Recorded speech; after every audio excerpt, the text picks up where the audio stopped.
ਵਾਹਿਗੁਰੂ ਸਾਹਿਬ ਜੀ।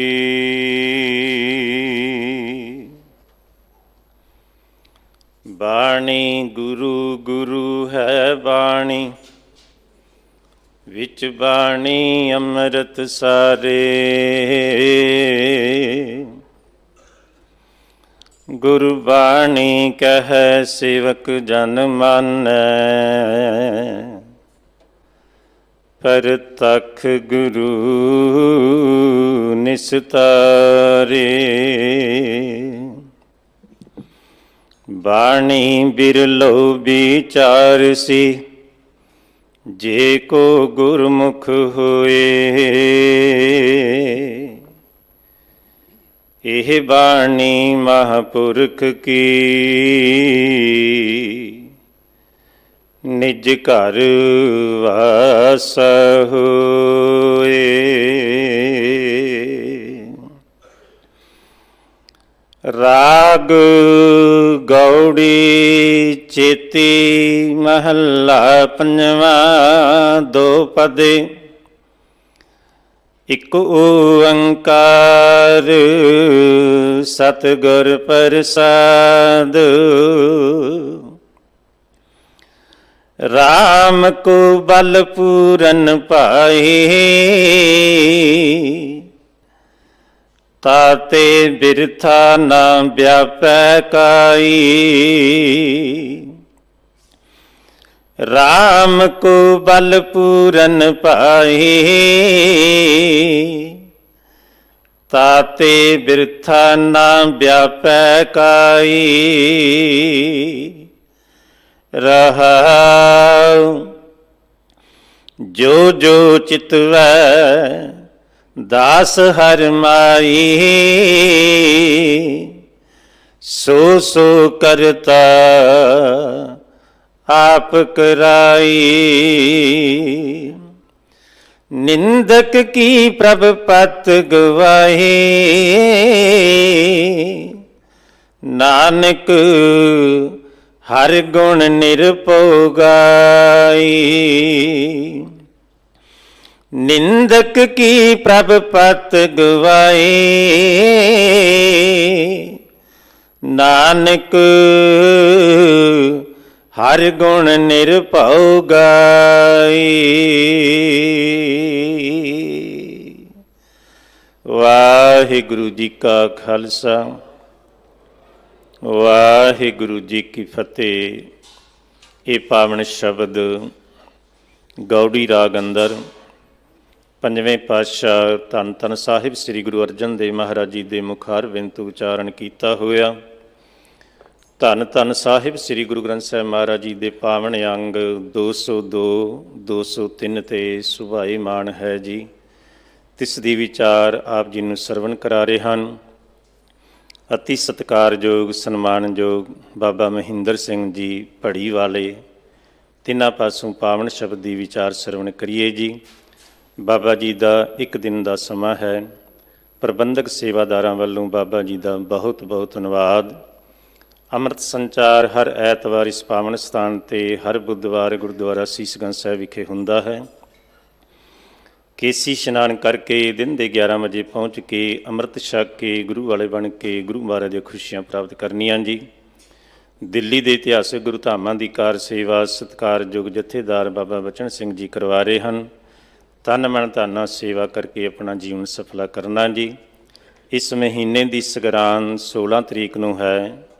9ਵੇਂ ਪਾਤਸ਼ਾਹ ਧੰਨ ਧੰਨ ਸਾਹਿਬ ਸ੍ਰੀ ਗੁਰੂ ਤੇਗ ਬਹਾਦਰ ਮਹਾਰਾਜ ਜੀ ਦਾ ਸ਼ਹੀਦੀ ਪੁਰਬ 17 ਤਰੀਕ ਨੂੰ ਹੈ।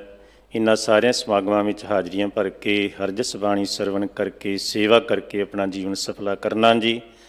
ਸਿੱਖ ਸਾਹਿਤ ਅਤੇ ਚਿੱਤਰ ਪ੍ਰਦਰਸ਼ਨੀ ਜੋ ਇਸ ਪਾਵਨ ਸਥਾਨ ਦੇ ਸਰੋਵਰ ਦੇ ਪਰਿਕਰਮਾ ਵਿੱਚ ਲੱਗੀ ਹੋਈ ਹੈ।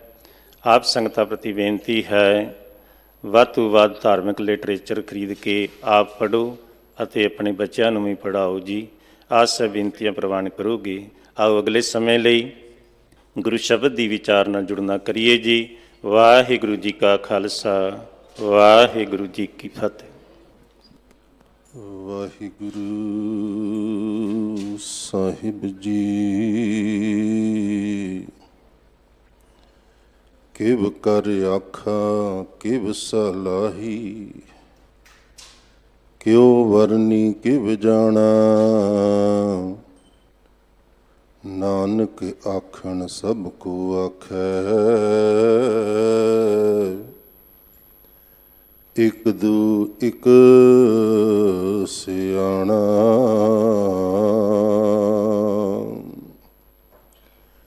ਮੂਕ ਉਚਰੈ ਸਾਸਤਰ ਖਟ, ਪਿੰਗ ਗਿਰਨ ਚੜ ਜਾਏ, ਅੰਧ ਲਖੈ ਬਦਰੂ ਸੁਨੈ, ਜੋ ਕਾਲ ਕਿਰਪਾ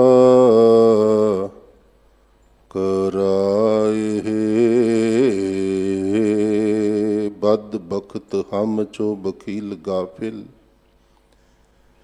ਬੇ ਨਜ਼ਰ ਬੇ ਬਾਕ, ਨਾਨਕ ਬਗੁਯਦ ਜਨ ਤੁਰਾ, ਤੇਰੇ ਚਾਕਰਾ ਪਾਖ ਹਾਕ। ਨਾ ਹੋ ਜਤੀ ਸਤੀ ਨਹੀਂ ਪੜਿਆ, ਮੂਰਖ ਮੁਗਦਾ ਜਨਮ ਭਇਆ,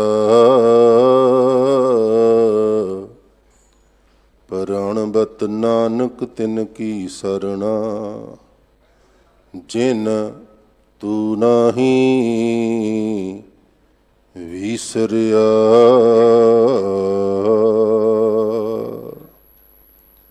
ਜਿਨ ਤੂੰ ਨਾਹੀ ਵਿਸਰਿਆ।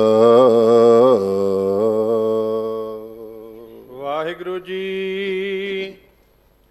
ਰਾਗ ਗੌੜੀ ਚੇਤੀ ਮਹੱਲਾ ਪੰਜਵਾ। ਦੋ ਪਦੇ। ਇੱਕ ਓੰਕਾਰ ਸਤਿਗੁਰ ਪ੍ਰਸਾਦ। ਰਾਮ ਕੋ ਬਲ ਪੂਰਨ ਭਾਈ, ਤਾਤੇ ਬ੍ਰਿਥਾ ਨ ਵਿਆਪੈ ਕਾਈ। ਰਾਮ ਕੋ ਬਲ ਪੂਰਨ ਭਾਈ। ਵਾਹਿਗੁਰੂ ਜੀ ਕਾ ਖਾਲਸਾ, ਵਾਹਿਗੁਰੂ ਜੀ ਕੀ ਫਤਿਹ। ਗਨੀਮੁਲ ਸਕਸਤੈ ਗਰੀਬੁਲ ਪ੍ਰਸਤੈ, ਰਾਜਾਨ ਰਾਜ ਭਾਨਾਨ ਭਾਨ, ਦੇਵਾਨ ਦੇਵ ਉਪਮਾ ਮਹਾਨ। ਸ਼ਾਹੀ ਸ਼ਹਿਨਸ਼ਾਹ ਭਗਤ ਵਛਲ ਕਰੁਣਾ ਨਿਦਾਨ, ਸ਼ਾਂਤੀ ਦੇ ਪੁੰਜ, ਧਰਤੀ ਨੂੰ ਧੀਰਜ ਦੇਣ ਵਾਲੇ ਸਤਿਗੁਰੂ ਧੰਨ ਧੰਨ ਧੰਨ ਸ੍ਰੀ ਗੁਰੂ ਗ੍ਰੰਥ ਸਾਹਿਬ ਜੀ ਮਹਾਰਾਜ ਸਾਹਿਬ ਦੀ ਹਜ਼ੂਰੀ ਦੇ ਅੰਦਰ ਬਾਲਾ ਪ੍ਰੀਤਮ ਸਤਿਗੁਰੂ ਸ੍ਰੀ ਹਰਿ ਕ੍ਰਿਸ਼ਨ ਧਿਆਈਐ, ਜਿਸ ਡਿਠੈ ਸਭ ਦੁੱਖ ਜਾਏ।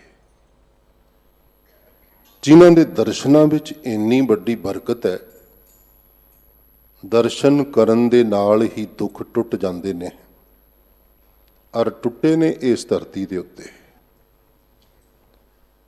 ਫੈਲੀ ਹੋਈ ਬਿਮਾਰੀ ਨੂੰ ਸਤਿਗੁਰਾਂ ਨੇ ਮਨੁੱਖਤਾ ਦਾ ਭਲਾ ਕਰਦਿਆਂ ਹੋਇਆਂ ਆਪਣੇ ਸਰੀਰ ਤੇ ਲੈ ਕੇ ਉਧਾਰ ਕਰ ਦਿੱਤਾ। ਅੱਜ ਤੱਕ ਉਹਨਾਂ ਦੀ ਬਖਸ਼ਿਸ਼, ਤੁਸੀਂ ਇਸ ਸਥਾਨ ਤੋਂ ਜਲ ਦਾ ਚੂੜਾ ਛਕ ਕੇ ਆਪਣੇ ਆਪ ਨੂੰ ਵਡਭਾਗੀ ਸਮਝ ਰਹੇ ਹੋ। ਦਸਵੇਂ ਪਾਤਸ਼ਾਹ ਕਹਿੰਦੇ 8ਵੇਂ ਪਾਤਸ਼ਾਹ ਦੇ ਦੀਦਾਰਾਂ ਵਿੱਚ ਇੰਨੀ ਵੱਡੀ ਬਰਕਤ ਹੈ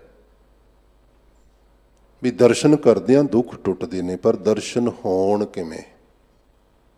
ਇਹ ਗੱਲ ਪਹਿਲਾਂ ਕਹੀ ਹੈ। ਸ਼ਬਦ ਦੀ ਵਿਚਾਰ ਵਿੱਚ ਹਮੇਸ਼ਾ ਅੱਖਰ ਅੱਖਰ ਧਿਆਨ ਮੰਗਦਾ ਹੁੰਦਾ, ਹਰ ਮਾਤਰਾ ਧਿਆਨ ਮੰਗਦੀ ਹੁੰਦੀ ਹੈ। ਕਹਿੰਦੇ ਧਿਆਈ ਹੈ, ਜੇ ਸਤਿਗੁਰਾਂ ਦੇ ਦੀਦਾਰ ਕਰਨੇ ਨੇ ਨਾ 8ਵੇਂ ਪਾਤਸ਼ਾਹ ਦੇ, ਫਿਰ ਧਿਆਨ ਰਾਹੀਂ ਕੀਤੇ ਜਾ ਸਕਦੇ ਨੇ। ਸ੍ਰੀ ਹਰਿ ਕ੍ਰਿਸ਼ਨ ਧਿਆਈ ਹੈ। ਕਿਤੇ ਨਾ ਕਿਤੇ ਧਿਆਨ ਵਿੱਚ ਉਹ ਸ਼ਕਤੀ, ਉਹ ਸਰੂਪ, ਉਹ ਐਨਰਜੀ, ਉਹ ਪ੍ਰਕਾਸ਼ ਵਸੇ। ਚਾਹੇ ਇਹਨੂੰ ਇੱਦਾਂ ਕਹਿ ਲਈਏ, ਜੇ ਇਤਿਹਾਸਕ ਨਜ਼ਰੀਏ ਤੋਂ ਲੈਣਾ, ਵੀ ਆਪਣੀ ਸੁਰਤ ਨੂੰ ਤਕਰੀਬਨ 3 ਸਦੀਆਂ ਪਿੱਛੇ ਲੈ ਕੇ ਜਾਈਏ ਕੁਝ ਸਮੇਂ ਵਾਸਤੇ। ਫਿਰ ਉਹਨਾਂ ਦੇ ਵਾਲ ਕੌਤਕਾਂ ਨੂੰ ਤੱਕੀਏ ਤੇ ਕਦੇ ਉਹ ਕਿਸੇ ਗੂੰਗੇ ਦੇ ਉੱਤੇ ਬਖਸ਼ਿਸ਼ ਕਰਕੇ ਉਹਨੂੰ ਵਿਦਵਾਨ ਬਣਾ ਦਿੰਦੇ ਨੇ ਜ਼ਬਾਨ ਬਖਸ਼ ਕੇ, ਕਦੇ ਉਹ ਮਨੁੱਖਤਾ ਦਾ ਭਲਾ ਕਰਦਿਆਂ ਰੋਗ ਕੱਟ ਰਹੇ ਨੇ। ਇੰਨਾ ਕੁ ਧਿਆਨ ਉੱਥੇ ਤੱਕ ਜਾਣਾ ਚਾਹੀਦਾ। ਜਦੋਂ ਧਿਆਨ ਜਾਵੇਗਾ ਫਿਰ ਉਸ ਧਿਆਨ ਦੇ ਰਾਹੀਂ ਸਤਿਗੁਰਾਂ ਦੇ ਦੀਦਾਰ ਹੁੰਦੇ ਨੇ। ਆਖੋ ਸਤਨਾਮ ਸ੍ਰੀ ਵਾਹਿਗੁਰੂ। ਐਸੇ ਮਹਾਨ ਸਤਿਗੁਰਾਂ ਦੇ ਪਾਵਨ ਅਸਥਾਨ ਤੇ ਸਜੀ ਵਾਰਗਾਹ ਦੇ ਅੰਦਰ ਸਜਦੇ ਕਰਨ ਵਾਲੇ ਗੁਰੂ ਕੇ ਸਿੱਖੋ ਵੱਡੇ ਭਾਗ ਨੇ। ਆਸਾ ਦੀ ਵਾਰ ਦੇ ਕੀਰਤਨ ਸਰਵਣ ਕੀਤੇ ਨੇ। ਇਸ ਅਸਥਾਨ ਦੀ ਮਾਨ ਮਰਜ਼ਾਦਾ ਅਨੁਸਾਰ ਸਮਾਂ ਹੋਇਆ ਲੜੀਵਾਰ ਗੁਰ ਸ਼ਬਦ ਚਲਦੀ ਵਿਚਾਰਦਾ। ਆਓ ਸੁਰਤ ਨੂੰ ਟਿਕਾਈਏ, ਸ਼ਬਦ ਅਤੇ ਸੁਰਤ ਵਿੱਚ ਸੁਮੇਲ ਪੈਦਾ ਕਰਨ ਦੀ ਕੋਸ਼ਿਸ਼ ਕਰੀਏ। ਪਾਤਸ਼ਾਹ ਦਾ ਹੁਕਮ ਹੈ ਨਾ, ਸ਼ਬਦ ਗੁਰੂ ਸੁਰਤ ਧੁਨ ਚੇਲਾ। ਸੁਰਤ ਨੇ ਚੇਲਾ ਬਣ ਕੇ ਜਦੋਂ ਸ਼ਬਦ ਗੁਰੂ ਦਾ ਗਿਆਨ ਅੰਦਰ ਵਸਾਉਣਾ, ਫਿਰ ਸੁਰਤ ਨੇ ਜਾਗਣਾ, ਮੂਵ ਹੋਣਾ, ਤਰੱਕੀ ਕਰਨੀ ਹੈ। ਸਹਿਜੇ ਸਹਿਜੇ ਸੁਰਤ ਨੇ ਰੱਬ ਵਿੱਚ ਲੀਨ ਹੋ ਜਾਣਾ ਹੈ। ਸੋ ਅੱਜ ਦੇ ਸ਼ਬਦ ਦੇ ਉੱਤੇ ਕੇਂਦਰਿਤ ਹੋਈਏ। ਸਿਰਤਾਜ ਸ਼ਹੀਦਾਂ, ਉਸਤਾਦ ਅਜ਼ੀਜ਼ਾਂ, ਮੁਰਸ਼ਿਦ ਮੁਰੀਦਾਂ, ਜ਼ਬਰ ਦਾ ਮੁਕਾਬਲਾ ਸਬਰ ਦੇ ਨਾਲ ਕਰਨ ਵਾਲੇ, ਤਤੀ ਤਵੀ ਤੇ ਬੈਠੇ ਆਖਦੇ ਨੇ ਤੇਰਾ ਕੀਆ ਮਿੱਠਾ ਲੱਗੈ, ਹਰ ਨਾਮ ਪਦਾਰਥ ਨਾਨਕ ਮੰਗੈ। ਪਿਆਰ ਨਾਲ ਆਖੋ ਧੰਨ ਸ੍ਰੀ ਗੁਰੂ ਅਰਜਨ ਦੇਵ ਸਾਹਿਬ ਜੀ ਮਹਾਰਾਜ। ਜਪਿਓ ਜਿਨ ਅਰਜਨ ਦੇਵ ਗੁਰੂ, ਫਿਰ ਸੰਕਟ ਜੋਨ ਗਰਭ ਨਾ ਆਇਓ। ਜਿਨੇ ਇੱਕ ਵਾਰੀ ਰਸਨਾ ਤੋਂ ਪਿਆਰ ਨਾਲ ਕਹਿ ਦਿੱਤਾ ਧੰਨ ਸ੍ਰੀ ਗੁਰੂ ਅਰਜਨ ਦੇਵ ਸਾਹਿਬ ਜੀ ਮਹਾਰਾਜ, ਭੱਟ ਜੀ ਕਹਿੰਦੇ ਮੁੜ ਕੇ ਗਰਭ ਜੁਨੀ ਵਿੱਚ ਨਹੀਂ ਆਵੇਗਾ। ਇਹ ਭਰੋਸਾ ਦਿੱਤਾ ਮੇਰੇ ਪਾਤਸ਼ਾਹ ਨੇ, ਔਰ ਰਿਟਨ ਹੈ। ਅੱਜ ਤੇ ਹੈ ਹੀ ਰਿਟਨ ਜੋਗ ਹੈ। ਕੋਈ ਬੰਦਾ ਤੁਹਾਡੇ ਨਾਲ ਗੱਲ ਕਰੇ, ਕੋਈ ਪ੍ਰਾਪਰਟੀ ਵੇਚ ਰਿਹਾ ਹੋਵੇ, ਕਹਿ ਦੇਵੇ ਮੈਂ ਜ਼ਬਾਨ ਨਾਲ ਵੇਚ ਦਿੱਤੀ, ਭਰੋਸਾ ਕਰ, ਬੰਦਾ ਕਹੇਗਾ ਨਹੀਂ, 4 ਅੱਖਰਾਂ ਤੇ ਸਾਈਨ ਕਰ ਦੇ। ਕੁਛ ਲਿਖਤੀ ਚਾਹੀਦਾ, ਅਸਟਾਮ ਚਾਹੀਦਾ। ਮੇਰੇ ਸਤਿਗੁਰੂ ਪਾਤਸ਼ਾਹ ਨੇ ਸਦੀਆਂ ਪਹਿਲਾਂ ਗੁਰੂ ਕੇ ਸਿੱਖੋ ਆਪਾਂ ਨੂੰ ਰਿਟਨ ਭਰੋਸਾ ਦਿੱਤਾ ਗੁਰਬਾਣੀ ਦੇ ਰਾਹੀਂ ਵੀ ਜੇਕਰ ਇਹ ਮਾਰਗ ਦਾ ਪਾਂਧੀ ਬਣੇਗਾ ਨਾ, ਆ ਲਿਖਤੀ ਦੇ ਦਿੱਤਾ, ਆ ਪ੍ਰਾਪਤੀਆਂ ਤੈਨੂੰ ਹੋਣਗੀਆਂ। ਪੰਜਵੇਂ ਪਾਤਸ਼ਾਹ ਅੱਜ ਕਿਰਪਾ ਕਰ ਰਹੇ ਨੇ। ਭਾਈ ਸਾਹਿਬ ਸ਼ਬਦ ਪੜ੍ਹ ਕੇ ਗਏ ਨੇ, ਸੰਤ ਕਾ ਮਾਰਗ ਧਰਮ ਕੀ ਪੌੜੀ। ਅੱਜ ਦੇ ਸ਼ਬਦ ਨਾਲ ਰਿਲੇਟਡ ਹੈ, ਮੈਂ ਤਾਂ ਇਹ ਗੱਲ ਕਹਿਣ ਲੱਗਿਆ।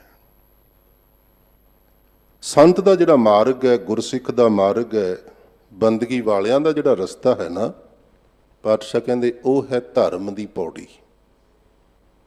ਹਰ ਇੱਕ ਨੂੰ ਇਹ ਪੌੜੀ ਮਿਲਦੀ ਨਹੀਂ, ਕੋ ਵੱਡ ਭਾਗੀ ਪਾਏ, ਕਿਸੇ ਵਿਰਲੇ ਨੂੰ ਇਹ ਪੌੜੀ ਮਿਲਦੀ ਹੈ, ਸਮਝ ਆਉਂਦੀ ਹੈ ਵੀ ਇਹ ਪੌੜੀ ਕਿਹੜੀ ਹੈ।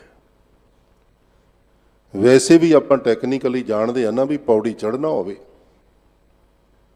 ਤੇ ਪੌੜੀ ਚੜ੍ਹਨ ਵਾਸਤੇ ਸਰੀਰਕ ਬਲ, ਊਰਜਾ, ਪਾਵਰ, ਐਨਰਜੀ ਵਧੇਰੇ ਲੱਗਦੀ ਹੈ। ਪੌੜੀ ਉਤਰਨਾ ਹੋਵੇ ਉਹਦੇ ਮੁਕਾਬਲੇ ਬੜੇ ਆਰਾਮ ਨਾਲ ਉਤਰ ਜਾਈਦਾ ਹੈ। ਜਾਂ ਕਹੀਏ ਵੀ ਉੱਚੇ ਜਾਣ ਵਾਸਤੇ ਬਹੁਤ ਬਲ ਲੱਗਦਾ ਹੈ, ਨੀਵੇਂ ਜਾਣ ਵਾਸਤੇ ਬਲ ਦੀ ਲੋੜ ਨਹੀਂ ਪੈਂਦੀ।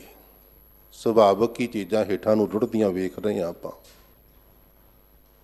ਐਸੇ ਤਰ੍ਹਾਂ ਸੁਰਤ ਨੂੰ ਉੱਚਾ ਚੁੱਕਣ ਵਾਸਤੇ ਬਹੁਤ ਘਾਲਣੀ ਪੈਂਦੀ ਹੈ, ਮਿਹਨਤ ਕਰਨੀ ਪੈਂਦੀ ਹੈ। ਰਹਿਤ ਮਰਜ਼ਾਦਾ ਵਿੱਚ ਆਉਣਾ ਪਵੇਗਾ, ਬੰਦਗੀ ਸਿਮਰਨ ਕਰਨਾ ਪਵੇਗਾ, ਵਿਸ਼ੇ ਵਿਕਾਰਾਂ ਤੋਂ ਵਿਰਤੀ ਨੂੰ ਸੰਕੋਚਣਾ ਪਵੇਗਾ। ਖੰਡੇ ਦੀ ਧਾਰ ਤੇ ਚੱਲਣ ਵਾਲੀ ਗੱਲ ਹੈ। ਖੰਨੇ ਹੋ ਤਿੱਖੀ ਵਾਲ ਹੋ ਨਿੱਕੀ, ਔਖਾ ਹੈ। ਇਸੇ ਕਰਕੇ ਗੁਰਦੇਵ ਨੇ ਕਹਿ ਦਿੱਤਾ ਆਖਣ ਔਖਾ ਸਾਚਾ ਨਾਉ, ਕਿਉਂਕਿ ਸੁਰਤ ਉੱਚੀ ਚੁੱਕਣੀ ਹੈ। ਵੱਲ ਤੇ ਲੱਗੇਗਾ, ਸਮਾਂ ਤੇ ਲੱਗੇਗਾ, ਤਿਆਗਣਾ ਪਵੇਗਾ, ਸਮਾਂ ਦੇਣਾ ਪਵੇਗਾ। ਧਰਮ ਦੀ ਪੌੜੀ ਤੇ ਉਲਟ ਕਿਸੇ ਨੇ ਨੀਵਾਂ ਜਾਣਾ, ਕਿਸੇ ਨੇ ਆਸ਼ ਬਣਨਾ, ਸ਼ਰਾਬੀ ਬਣਨਾ, ਕਬਾਬੀ ਬਣਨਾ, ਬੇਕਾਰੀ ਬਣਨਾ, ਨਾ ਚੋਰ ਬਣਨਾ, ਨਸ਼ੇੜੀ ਬਣਨਾ। ਬਹੁਤੇ ਯਤਨਾਂ ਦੀ ਲੋੜ ਹੀ ਨਹੀਂ ਪੈਂਦੀ, ਸੌਖਾ ਹੀ ਹੋ ਜਾਂਦਾ ਇਹ ਕੰਮ ਤਾਂ। ਦੁਨੀਆ ਸਪੋਰਟ ਵੀ ਬਹੁਤ ਕਰਦੀ ਹੈ। ਇੱਕ ਪ੍ਰੋਫੈਸਰ ਸਾਹਿਬ ਮੈਨੂੰ ਮਿਲੇ ਕਿਸੇ ਕਾਲਜ ਦੇ ਵਿੱਚ ਮੀਟਿੰਗ ਦੌਰਾਨ, ਕਹਿੰਦੇ ਜੀ ਮੈਂ ਨਸ਼ੇ ਦਾ ਆਦੀ ਤੇ ਨਹੀਂ, ਪਰ ਕਈ ਵਾਰੀ ਪਾਰਟੀ 'ਚ ਜਾਈਦਾ, ਕਿਸੇ ਵਿਆਹ ਵਿੱਚ ਜਾਈਦਾ, ਦੋਸਤ ਮਿੱਤਰ ਰਿਸ਼ਤੇਦਾਰ ਮੈਨੂੰ ਸ਼ਰਾਬ ਪਿਲਾ ਦਿੰਦੇ ਨੇ, ਹੱਦ ਹੋ ਗਈ ਹੈ। ਦੋਸਤ ਮਿੱਤਰ ਤਿਆਰ ਬੈਠੇ ਨੇ ਰਸਾਤਲ ਵਿੱਚ, ਟੋਏ ਵਿੱਚ ਧੱਕਾ ਦੇਣ ਵਾਸਤੇ, ਬੜੀ ਸਪੋਰਟ ਕਰਦੇ ਨੇ। ਨੀਵਾਂ ਸੁੱਟਣ ਵਾਸਤੇ ਸਮਾਜ ਦਾ ਬਹੁਤ ਵੱਡਾ ਸਹਿਯੋਗ ਮਿਲੇਗਾ। ਸਕੂਲਾਂ ਦੇ ਗੇਟ ਤੱਕ ਨਸ਼ਾ ਮਿਲ ਰਿਹਾ ਹੈ। ਗੁਰੂ ਪਿਆਰਿਓ, ਉੱਚਾ ਚੁੱਕਣ ਵਾਲੇ ਕਿੰਨੇ ਕੁ ਮਿਲਦੇ ਨੇ। ਜੇ ਕੋਈ ਰੱਬ ਦੀ ਗੱਲ, ਕੋਈ ਸੁਰਤ ਦੀ ਗੱਲ ਕਰੇ ਵੀ ਨਾ, ਦੁਨੀਆ ਮਜ਼ਾਕ ਉਡਾਉਂਦੀ ਹੈ, ਇਹ ਬਹੁਤਾ ਸੰਤ ਬਣ ਗਿਆ, ਬ੍ਰਹਮ ਗਿਆਨੀ ਬਣ ਗਿਆ। ਨੀਵਾਂ ਸੁੱਟਣ ਨੂੰ, ਧੱਕੇ ਦੇਣ ਨੂੰ ਸੰਸਾਰ ਤਿਆਰ ਹੈ।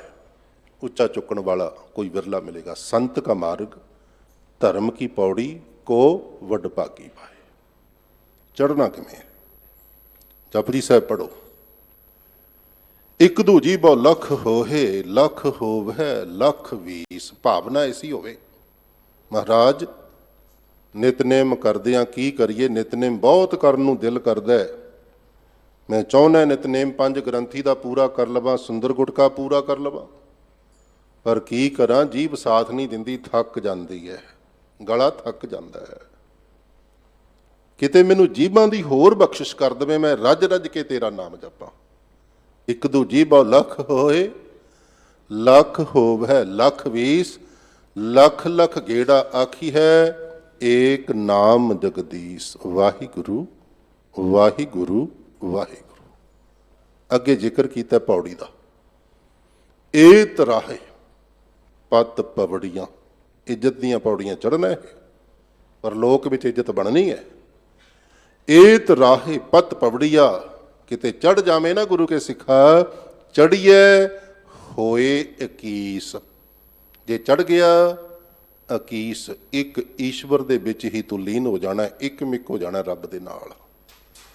ਜਿਉਂ ਜਲ ਮਹਿ ਜਲ ਆਏ ਖਟਾਨਾ, ਤਿਉਂ ਜੋਤੀ ਸੰਗ ਜੋਤ ਸਮਾਨਾ। ਅਸੀਂ ਤੇ ਕਿਸੇ ਮਿਰਤਕ ਦੀ ਮੌਤ ਤੋਂ ਬਾਅਦ ਇਹ ਪੌੜੀਆਂ ਪੰਕਤੀਆਂ ਪੜ੍ਹਦੇ ਹਾਂ, ਪਰ ਨਹੀਂ ਗੁਰੂ ਕੇ ਸਿੱਖਾ, ਹਰ ਰੋਜ਼ ਹੀ ਇਹ ਤੇਰੇ ਧਿਆਨ ਵਿੱਚ ਹੋਵੇ। ਨਾਨਕ ਲੀਨ ਭਇਓ ਗੋਬਿੰਦ ਸਿਉ, ਜਿਉਂ ਪਾਣੀ ਸੰਗ ਪਾਣੀ। ਸੁਰਤ ਨੇ ਪਾਣੀ ਵਾਂਗ ਮਿਕਸ ਅਪ ਹੋਣਾ ਵਾਹਿਗੁਰੂ ਦੀ ਜੋਤ ਵਿੱਚ। ਆਤਮਿਕ ਜੋਤੀ ਨੇ ਪਰਮ ਜੋਤੀ ਵਿੱਚ ਮਿਲਣਾ ਹੈ। ਇਹ ਹੈ ਧਰਮ ਦੀ ਪੌੜੀ। ਆਓ, ਮੇਰੇ ਪਾਤਸ਼ਾਹ ਨੇ ਕੰਪੈਰੀਜ਼ਨ ਕੀਤਾ। ਕੱਲ ਸੀਸਗੰਜ ਸਾਹਿਬ ਮੈਂ ਇੱਕ ਬੇਨਤੀ ਕੀਤੀ ਸੀ ਵੀ ਪਾਤਰ ਸਿਰਜ ਕੇ ਕਈ ਵਾਰੀ ਗੱਲ ਕੀਤੀ ਜਾਂਦੀ ਹੈ, ਕਰੈਕਟਰ ਕ੍ਰੀਏਟ ਕਰਕੇ ਗੱਲ ਕੀਤੀ ਜਾਂਦੀ ਹੈ, ਤੇ 2 ਪਾਤਰ ਅੱਜ ਦੇ ਸ਼ਬਦ ਵਿੱਚ ਵੀ ਸਿਰਜੇ ਨੇ। ਇੱਕ ਪਾਤਰ ਹੈ, ਇੱਕ ਕਰੈਕਟਰ ਹੈ ਭਗਤੀ ਕਰਨ ਵਾਲਿਆਂ ਦਾ, ਗੁਰਮੁਖਾਂ ਦਾ, ਸੰਤਾਂ ਦਾ, ਗੁਰਸਿੱਖਾਂ ਦਾ ਕਹਿ ਲਵੋ, ਇੱਕੋ ਹੀ ਗੱਲ ਹੁੰਦੀ ਹੈ। ਦੂਸਰਾ ਪਾਤਰ ਸਿਰਜਿਆ ਮੇਰੇ ਪਾਤਸ਼ਾਹ ਨੇ ਨਿੰਦਕ ਦਾ, ਵੀ ਨਿੰਦਕ ਦਾ ਕੀ ਸੁਭਾਅ ਏ, ਗੁਰਮੁਖ ਦਾ ਕੀ ਸੁਭਾਅ ਏ। ਤੇ ਗੁਰਮੁਖ ਪਿਆਰਿਓ, ਬੇਨਤੀ ਕਰਾਂ ਪਹਿਲਾਂ ਤੇ ਨਿੰਦਾ ਦੀ ਪਰਿਭਾਸ਼ਾ ਸਮਝ ਲਈਏ। ਮੈਂ ਸ਼ਬਦ ਦੇ ਵਿੱਚ ਰਹਿ ਕੇ ਬੇਨਤੀਆਂ ਕਰਦਾ, ਕਈ ਵਾਰੀ ਭੁਲੇਖਾ ਜਿਹਾ ਪੈ ਜਾਂਦਾ ਵੀ ਸ਼ਾਇਦ ਕੋਲੋਂ ਗੱਲਾਂ ਹੋ ਰਹੀਆਂ, ਅੱਗੇ ਇਹ ਪੰਕਤੀਆਂ ਆਉਣੀਆਂ ਨੇ, ਫਿਰ ਇਹ ਗੱਲ ਪੂਰੀ ਸਮਝ ਆਉਣੀ ਹੈ ਵੀ ਵਾਕਈ ਸ਼ਬਦ ਵਿੱਚ ਕਹੀਆਂ ਸੀ ਇਹ ਗੱਲਾਂ। ਨਿੰਦਕ ਬਾਰੇ ਮੇਰੇ ਪਾਤਸ਼ਾਹ ਨੇ ਪਹਿਲਾਂ ਤੇ ਜ਼ਿਕਰ ਕੀਤਾ ਹੈ ਵੀ ਨਿੰਦਾ ਭਲੀ ਕਿਸੇ ਕੀ ਨਹੀਂ। ਪਰ ਨਿੰਦਾ ਹੁੰਦੀ ਕੀ ਹੈ? ਗੁਰਮੁਖੋ, ਨਿੰਦਾ ਹੁੰਦੀ ਹੈ ਵੀ ਜਦੋਂ ਕਿਸੇ ਦੀ ਸੋਭਾ ਜਾਂ ਤਰੱਕੀ ਸਾਡੇ ਕੋਲੋਂ ਬਰਦਾਸ਼ਤ ਨਾ ਹੋ ਰਹੀ ਹੋਵੇ। ਇਹ ਸੁਭਾਅ ਸਾਡਾ, ਸਾਰਿਆਂ ਦਾ ਭਾਵੇਂ ਨਹੀਂ, ਪਰ ਸਮਾਜ ਵਿੱਚ ਵੱਡੀ ਗਿਣਤੀ ਐਸੇ ਲੋਕਾਂ ਦੀ ਸਾਨੂੰ ਮਿਲਦੀ ਹੈ ਜਿਹੜੇ ਦੂਸਰੇ ਦੀ ਤਰੱਕੀ ਨੂੰ ਜਾਂ ਵਡਿਆਈ ਨੂੰ ਬਰਦਾਸ਼ਤ ਨਹੀਂ ਕਰ ਪਾਉਂਦੇ। ਇੱਥੋਂ ਨਿੰਦਾ ਸ਼ੁਰੂ ਹੋ ਜਾਂਦੀ ਹੈ। ਉਹਨਾਂ ਦਾ ਸੁਭਾਅ ਹੁੰਦਾ ਵੀ ਇਹ ਨਾ ਕਿਤੇ ਤਰੱਕੀ ਕਰ ਜਾਵੇ, ਇਹਨੂੰ ਲੋਕ ਚੰਗਾ ਕਿਉਂ ਕਹਿ ਜਾਣ। ਇਹ ਵੀ ਯਾਦ ਰੱਖਣਾ, ਨਿੰਦਾ ਜਦੋਂ ਕੀਤੀ ਜਾਂਦੀ ਹੈ ਹਮ ਸਫਰ ਦੀ ਕੀਤੀ ਜਾਂਦੀ ਹੈ। ਜਿਵੇਂ ਕਹਿ ਲਈਏ ਵੀ ਇੱਕ ਕੱਪੜੇ ਦਾ ਦੁਕਾਨਦਾਰ ਹੈ, ਬਜਾਜ ਹੈ, ਉਹਦੇ ਲਾਗ ਇੱਕ ਕਰਿਆਨੇ ਦੀ ਦੁਕਾਨ ਹੈ, ਉਹਦੇ ਲਾਗ ਇੱਕ ਸਪੇਅਰ ਪਾਰਟ ਵਾਲਾ ਬੈਠਾ, ਕੋਈ ਸੈਨੇਟਰੀ ਵਾਲਾ ਬੈਠਾ, ਕੋਈ ਹੋਰ ਲਈ ਬੈਠਾ, ਕੋਈ ਫਰਕ ਨਹੀਂ ਪੈਂਦਾ, ਮਿੱਤਰਚਾਰਾ ਬਣਿਆ ਰਹੇਗਾ। ਪਰ ਉਹਦੇ ਨੇੜੇ ਕਿਤੇ ਹੋਰ ਬਜਾਜ ਬੈਠਾ, ਦੂਜੀ ਤੀਜੀ ਦੁਕਾਨ ਦੇ ਵਿੱਚ ਨਿੰਦਾ ਸ਼ੁਰੂ ਹੋ ਜਾਵੇਗੀ। ਬਜਾਜ ਦੀ ਨਿੰਦਾ ਕਰਦਾ ਵੇਖਿਆ ਜਾਵੇਗਾ, ਕਰਿਆਨੇ ਵਾਲਾ, ਗਰੋਸਰੀ ਸਟੋਰ ਵਾਲਾ ਆਪਣੇ ਸ਼ਰੀਕ ਦੀ ਨਿੰਦਾ ਕਰੇਗਾ। ਕਾਰਨ ਉਹਦੇ ਕਰਕੇ ਮੇਰਾ ਨੁਕਸਾਨ ਹੈ, ਮੈਂ ਨੀਵਾਂ ਜਾ ਰਿਹਾ, ਮੇਰਾ ਬਿਜ਼ਨਸ ਡਾਊਨ ਜਾ ਰਿਹਾ ਹੈ। ਚਲੋ ਸੰਸਾਰ ਵਿੱਚ ਤੇ ਐਸਾ ਹੁੰਦਾ ਹੈ, ਵੱਡੀਆਂ ਵੱਡੀਆਂ ਕੰਪਨੀਆਂ ਐਡ ਕਰਨ ਲੱਗਿਆਂ ਦੂਜਿਆਂ ਨੂੰ ਥੱਲੇ ਸੁੱਟ ਦਿੰਦੀਆਂ ਨੇ ਵੀ ਸਾਡੇ ਵਰਗਾ ਪ੍ਰੋਡਕਟ ਦੂਜੇ ਕੋਲ ਹੋ ਹੀ ਨਹੀਂ ਸਕਦਾ, ਹੈ ਉਹ ਵੀ ਨਿੰਦਾ ਹੀ ਹੈ। ਪਰ ਜਦੋਂ ਇਹ ਨਿੰਦਾ ਧਾਰਮਿਕ ਖਿੱਤੇ ਵਿੱਚ ਆ ਜਾਵੇ, ਕਦੋਂ ਆਉਂਦੀ ਹੈ? ਜਦੋਂ ਕਿਸੇ ਦਾ ਜੀਵਨ ਉੱਚਾ ਹੋਵੇ, ਇਰਦ ਗਿਰਦ ਸਮਾਜ ਵਿੱਚ, ਭਾਈਚਾਰੇ ਵਿੱਚ ਉਹਦਾ ਸਤਿਕਾਰ ਹੋਣਾ ਸ਼ੁਰੂ ਹੋ ਜਾਵੇ, ਫਿਰ ਉਸੇ ਮਾਰਗ ਤੇ ਚੱਲਣ ਵਾਲਾ ਨਿੰਦਾ ਸ਼ੁਰੂ ਕਰ ਦਿੰਦਾ ਵੀ ਇਹ ਤੇ ਬਹੁਤ ਵੱਡਾ ਪਖੰਡੀ ਹੈ, ਇਹਦਾ ਤੇ ਜੀਵਨ ਕੱਖ ਨਹੀਂ, ਕਿਉਂਕਿ ਉਹ ਬਰਦਾਸ਼ਤ ਨਹੀਂ ਹੋ ਰਿਹਾ, ਉਹਦੇ ਨਾਲੋਂ ਉੱਚਾ ਤੇ ਮੈਂ ਹੋਣਾ ਚਾਹੀਦਾ ਸੀ, ਉਹਦੇ ਨਾਲੋਂ ਤਾਂ ਮਹਿਮਾ ਮੇਰੀ ਹੋਣੀ ਚਾਹੀਦੀ ਸੀ ਜ਼ਿਆਦਾ। ਇਹ ਹੈ ਨਿੰਦਾ ਦਾ ਬੇਸ, ਆਧਾਰ, ਇੱਥੋਂ ਨਿੰਦਾ ਸ਼ੁਰੂ ਹੁੰਦੀ ਹੈ। ਪਰ ਸਤਿਗੁਰੂ ਕਹਿੰਦੇ ਕਰਨੀ ਕਿਸੇ ਦੀ ਵੀ ਨਹੀਂ ਚਾਹੀਦੀ। ਨਿੰਦਾ ਭਲੀ ਕਿਸੇ ਕੀ ਨਹੀਂ, ਪਰ ਨਾਲ ਹੀ ਆਖਿਆ ਮਨਮੁਖ ਮੁਗਧ ਕਰਨ। ਮੂਰਖ ਮਨਮੁਖ ਬਿਰਤੀ ਵਾਲੇ ਜਿਹੜੇ ਲੋਕ ਨੇ ਨਿੰਦਾ ਕਰੀ ਜਾਂਦੇ ਨੇ, ਰੁਕਦੇ ਕੋਈ ਨਹੀਂ। ਸੋ ਇੱਕ ਪਾਸੇ ਨਿੰਦਾ ਦਾ ਪ੍ਰਕਰਣ ਹੈ, ਇੱਕ ਪਾਸੇ ਗੁਰਮੁਖਤਾਈ ਦੀ ਗੱਲ ਹੈ। ਅੱਜ ਦੇ ਸ਼ਬਦ ਵਿੱਚ ਬਾ ਤਰਤੀਬ ਆਪਾਂ ਵਿਚਾਰ ਸ਼ੁਰੂ ਕਰੀਏ। ਸਤਿਗੁਰੂ ਅਰਜਨ ਦੇਵ ਸਾਹਿਬ ਮਹਾਰਾਜ ਦਾ ਹੀ ਸ਼ਬਦ ਹੈ, ਉਹਨਾਂ ਨੇ ਹੀ ਗੁਰੂ ਗ੍ਰੰਥ ਸਾਹਿਬ ਦੇ ਵਿੱਚ ਅੰਕਿਤ ਕੀਤਾ ਹੈ। ਆਓ ਪਿਆਰ ਨਾਲ, ਸ਼ਰਧਾ ਦੇ ਨਾਲ, ਭਾਵਨਾ ਦੇ ਨਾਲ, ਸੁਰਤ ਨੂੰ ਟਿਕਾਉਂਦਿਆਂ ਹੋਇਆਂ ਇੱਕ ਵਾਰੀ ਰਸਨਾ ਦੀ ਹਾਜ਼ਰੀ ਲਵਾ ਦਈਏ। ਆਖੋ ਸਤਨਾਮ ਸ੍ਰੀ ਵਾਹਿਗੁਰੂ ਜੀ। ਵਾਹਿਗੁਰੂ ਜੀ। ਰਾਗ ਗੌੜੀ ਚੇਤੀ ਮਹੱਲਾ ਪੰਜਵਾ। ਰਾਗ ਗੌੜੀ ਤੇ ਨਾਲ ਗੌੜੀ ਦੀ ਕਿਸਮ ਚੇਤੀ। ਮੈਂ ਰਾਗਾਂ ਵਾਲੇ ਪਾਸੇ ਬਹੁਤਾ ਨਾ ਜਾਵਾਂ, ਸਮਾਂ ਸੀਮਤ ਜਿਹਾ ਹੁੰਦਾ, ਪਰ ਦਿਨ ਦਾ ਚੌਥਾ ਪਹਿਰ ਇਸ ਰਾਗਣੀ ਦੇ ਗਾਉਣ ਦਾ ਸਮਾਂ ਹੈ। ਮੇਰੇ ਨਾਲੋਂ ਵੱਧ ਸੰਗੀਤ ਆਚਾਰੀਆ ਜਾਣਦੇ ਨੇ, ਤੇ ਲਗਭਗ ਕਹਿ ਲਈ ਅੱਜ ਦੀ ਘੜੀ ਮੁਤਾਬਕ ਦੁਪਹਿਰੇ 3 ਵਜੇ ਤੋਂ ਬਾਅਦ ਸੂਰਜ ਛਿਪਣ ਤੱਕ ਜਿਹੜੇ 3 ਘੰਟੇ ਬਣਦੇ ਨੇ, ਇਹ ਹੈ ਚੌਥਾ ਪਹਿਰ ਇਸ ਰਾਗਣੀ ਦੇ ਗਾਉਣ ਦਾ ਸਮਾਂ। ਜਿਹੜਾ ਰਾਗ ਹੈ ਨਾ, ਸੰਗੀਤ ਹੈ ਜਿਹੜਾ, ਇਹ ਰੱਬੀ ਇਬਾਦਤ ਵਿੱਚੋਂ ਪ੍ਰਗਟ ਹੋਈ ਕਲਾ ਹੈ। ਅੱਜ ਦਾ ਮਨੁੱਖ ਭਾਵੇਂ ਇਹਦਾ ਮਿਸਯੂਜ਼ ਕਰ ਰਿਹਾ, ਧਿਆਨ ਦੇਣਾ। ਤੁਸੀਂ ਇਤਿਹਾਸ ਵੱਲ ਜਾਵੋ, ਭਾਵੇਂ ਅਨੁਭਵ ਵੱਲ ਜਾਓ, ਜਿੰਨਾ ਸੰਗੀਤ ਹੈ ਬੰਦਗੀ ਵਾਲਿਆਂ ਨੇ ਈਜਾਦ ਕੀਤਾ ਹੈ। ਤੁਹਾਨੂੰ ਸਮਝ ਆਵੇਗੀ ਵੀ ਕਿਹੜਾ ਸਾਜ਼, ਕਿਸੇ ਸਾਜ਼ ਦੀ ਹਿਸਟਰੀ ਚੁੱਕ ਲਓ ਵੀ ਕਿਹਨੇ ਤਿਆਰ ਕੀਤਾ। ਕਿਸੇ ਨਾ ਕਿਸੇ ਭਗਤ ਨਾਲ ਗੱਲ ਜਾ ਕੇ ਜੁੜੇਗੀ, ਸੰਤ ਨਾਲ, ਰਿਸ਼ੀ ਮੁਨੀ ਨਾਲ ਜਾ ਕੇ ਗੱਲ ਜੁੜੇਗੀ। ਕੋਈ ਨਾਰਦ ਰਿਸ਼ੀ ਵਰਗਾ ਤੁੰਬਾ ਈਜਾਦ ਕਰਦਾ ਹੈ, ਕੋਈ ਡੌਰੂ ਈਜਾਦ ਕਰਦਾ ਹੈ, ਸਾਜ਼ ਬਣਾ ਰਿਹਾ ਹੈ। ਗੁਰਮੁਖ ਪਿਆਰਿਓ, ਮੈਂ ਲਗਨ ਲੰਮੀ ਨਾ ਕਰਾਂ, ਸੰਗੀਤ ਅਨੁਭਵ ਵਿੱਚੋਂ ਜੁੜੀ ਹੋਈ ਸੁਰਤ ਵਿੱਚੋਂ ਪ੍ਰਗਟ ਹੁੰਦਾ ਹੈ। ਅੱਜ ਦਾ ਮਨੁੱਖ ਇਹਦਾ ਮਿਸਯੂਜ਼ ਇਸ ਤਰ੍ਹਾਂ ਕਰ ਰਿਹਾ ਵੀ ਹੈ ਤੇ ਇਹ ਰੱਬ ਦੀ ਬਖਸ਼ਿਸ਼ ਸੀ ਸੰਗੀਤ, ਪਰ ਇਹਦੇ ਵਿੱਚ ਲੱਚਰ ਗਾ ਰਿਹਾ ਹੈ, ਇਹਦੇ ਵਿੱਚ ਵਿਸ਼ੇ ਵਕਾਰ ਗਾਈ ਜਾ ਰਿਹਾ ਹੈ, ਤੇ ਬਾਕੀ ਦਾ ਲਾਣਾ ਭੰਗੜੇ ਪਾਈ ਜਾ ਰਿਹਾ ਵੀ ਫਲਾਣੇ ਸਿੰਗਰ ਨੇ ਤੇ ਬੜਾ ਆਨੰਦ ਲਿਆ ਦਿੱਤਾ। ਗੱਲ ਬਣ ਗਈ ਹੈ। ਗੁਰੂ ਪਿਆਰਿਓ, ਇਹ ਪਤਾ ਹੀ ਨਹੀਂ ਵੀ ਇਹ ਰੱਬੀ ਦਾਤ ਦਾ ਅਸੀਂ ਦੁਰ ਉਪਯੋਗ ਕਰਕੇ ਪਾਪਾਂ ਦੇ ਭਾਗੀ ਬਣ ਰਹੇ ਹਾਂ। ਆਖੋ ਸਤਨਾਮ ਸ੍ਰੀ ਵਾਹਿਗੁਰੂ। ਮੇਰੇ ਸਤਿਗੁਰਾਂ ਨੇ ਸੰਗੀਤ ਨੂੰ ਬੜਾ ਸਤਿਕਾਰ ਦਿੱਤਾ, ਤੇ ਅੱਜ ਦਾ ਸ਼ਬਦ ਗੌੜੀ ਚੇਤੀ ਦੇ ਰਾਹੀਂ ਇਸ ਰਾਗ ਵਿੱਚ ਮਹੱਲਾ ਪੰਜਵਾਂ ਸਾਹਿਬ ਸ੍ਰੀ ਗੁਰੂ ਅਰਜਨ ਦੇਵ ਸਾਹਿਬ ਜੀ ਮਹਾਰਾਜ ਬਖਸ਼ਿਸ਼ ਕਰਦੇ ਹਨ। ਦੁਪਦੇ ਦੋ ਪਦਿਆਂ ਵਾਲਾ ਸ਼ਬਦ। ਕਾਵਕ ਜਾਣਕਾਰੀ ਜਿਨ੍ਹਾਂ ਗੁਰਮੁਖਾਂ ਨੂੰ ਹੈ ਉਹ ਸੌਖਾ ਸਮਝ ਜਾਂਦੇ ਨੇ ਐਸੀਆਂ ਗੱਲਾਂ ਨੂੰ। ਅੱਜ ਕੱਲ੍ਹ ਤੁਸੀਂ ਸ਼ਬਦ ਵਰਤਦੇ ਹੋ ਪਹਿਰਾ, ਸਟੈਂਜਾ ਕਹਿ ਲਓ, ਦੋ ਪੰਕਤੀਆਂ ਦੇ ਨਾਲ ਇੱਕ ਪਦ ਤਿਆਰ ਕਰਨਾ। ਇਹ ਕਵੀ ਤੇ ਨਿਰਭਰ ਕਰਦਾ, ਜਿਵੇਂ ਝੋਕ ਛੰਦ ਹੈ ਨਾ, ਉਹ ਤਿੰਨ ਪੰਕਤੀਆਂ ਦੇ ਆਧਾਰਿਤ ਹੁੰਦਾ, ਤਿੰਨ ਪਦਿਆਂ ਵਾਲਾ ਹੁੰਦਾ। ਸਵਈਆ ਚਾਰ ਪਦਾ ਲਿਖਿਆ ਜਾਂਦਾ, ਚਾਰ ਪੰਕਤੀਆਂ ਹੁੰਦੀਆਂ ਸਵਈਏ ਦੀਆਂ, ਕਵਿੱਤ ਦੀਆਂ ਵੀ ਇਸੇ ਤਰ੍ਹਾਂ। ਪੌੜੀ ਘੱਟੋ ਘੱਟ 5 ਪਦਿਆਂ ਵਿੱਚ ਹੁੰਦੀ ਹੈ। ਇਹ ਨਿਜ਼ਮ ਨੇ ਕਵਿਤਾ ਦੇ, ਪਿੰਗਲ ਰਿਸ਼ੀ ਨੇ ਲਿਖੇ ਨੇ। ਉਸੇ ਤਰ੍ਹਾਂ ਇਹ ਜਿਹੜੇ ਸ਼ਬਦ ਹਨ ਇਹ ਦੋ ਪਦਿਆਂ ਵਾਲੇ ਨੇ, ਦੋ ਤੁਕੇ ਤੇ ਦੋ ਪਦੇ, ਯਾਨੀ ਕਿ ਦੋ ਪਹਿਰੇ ਨੇ।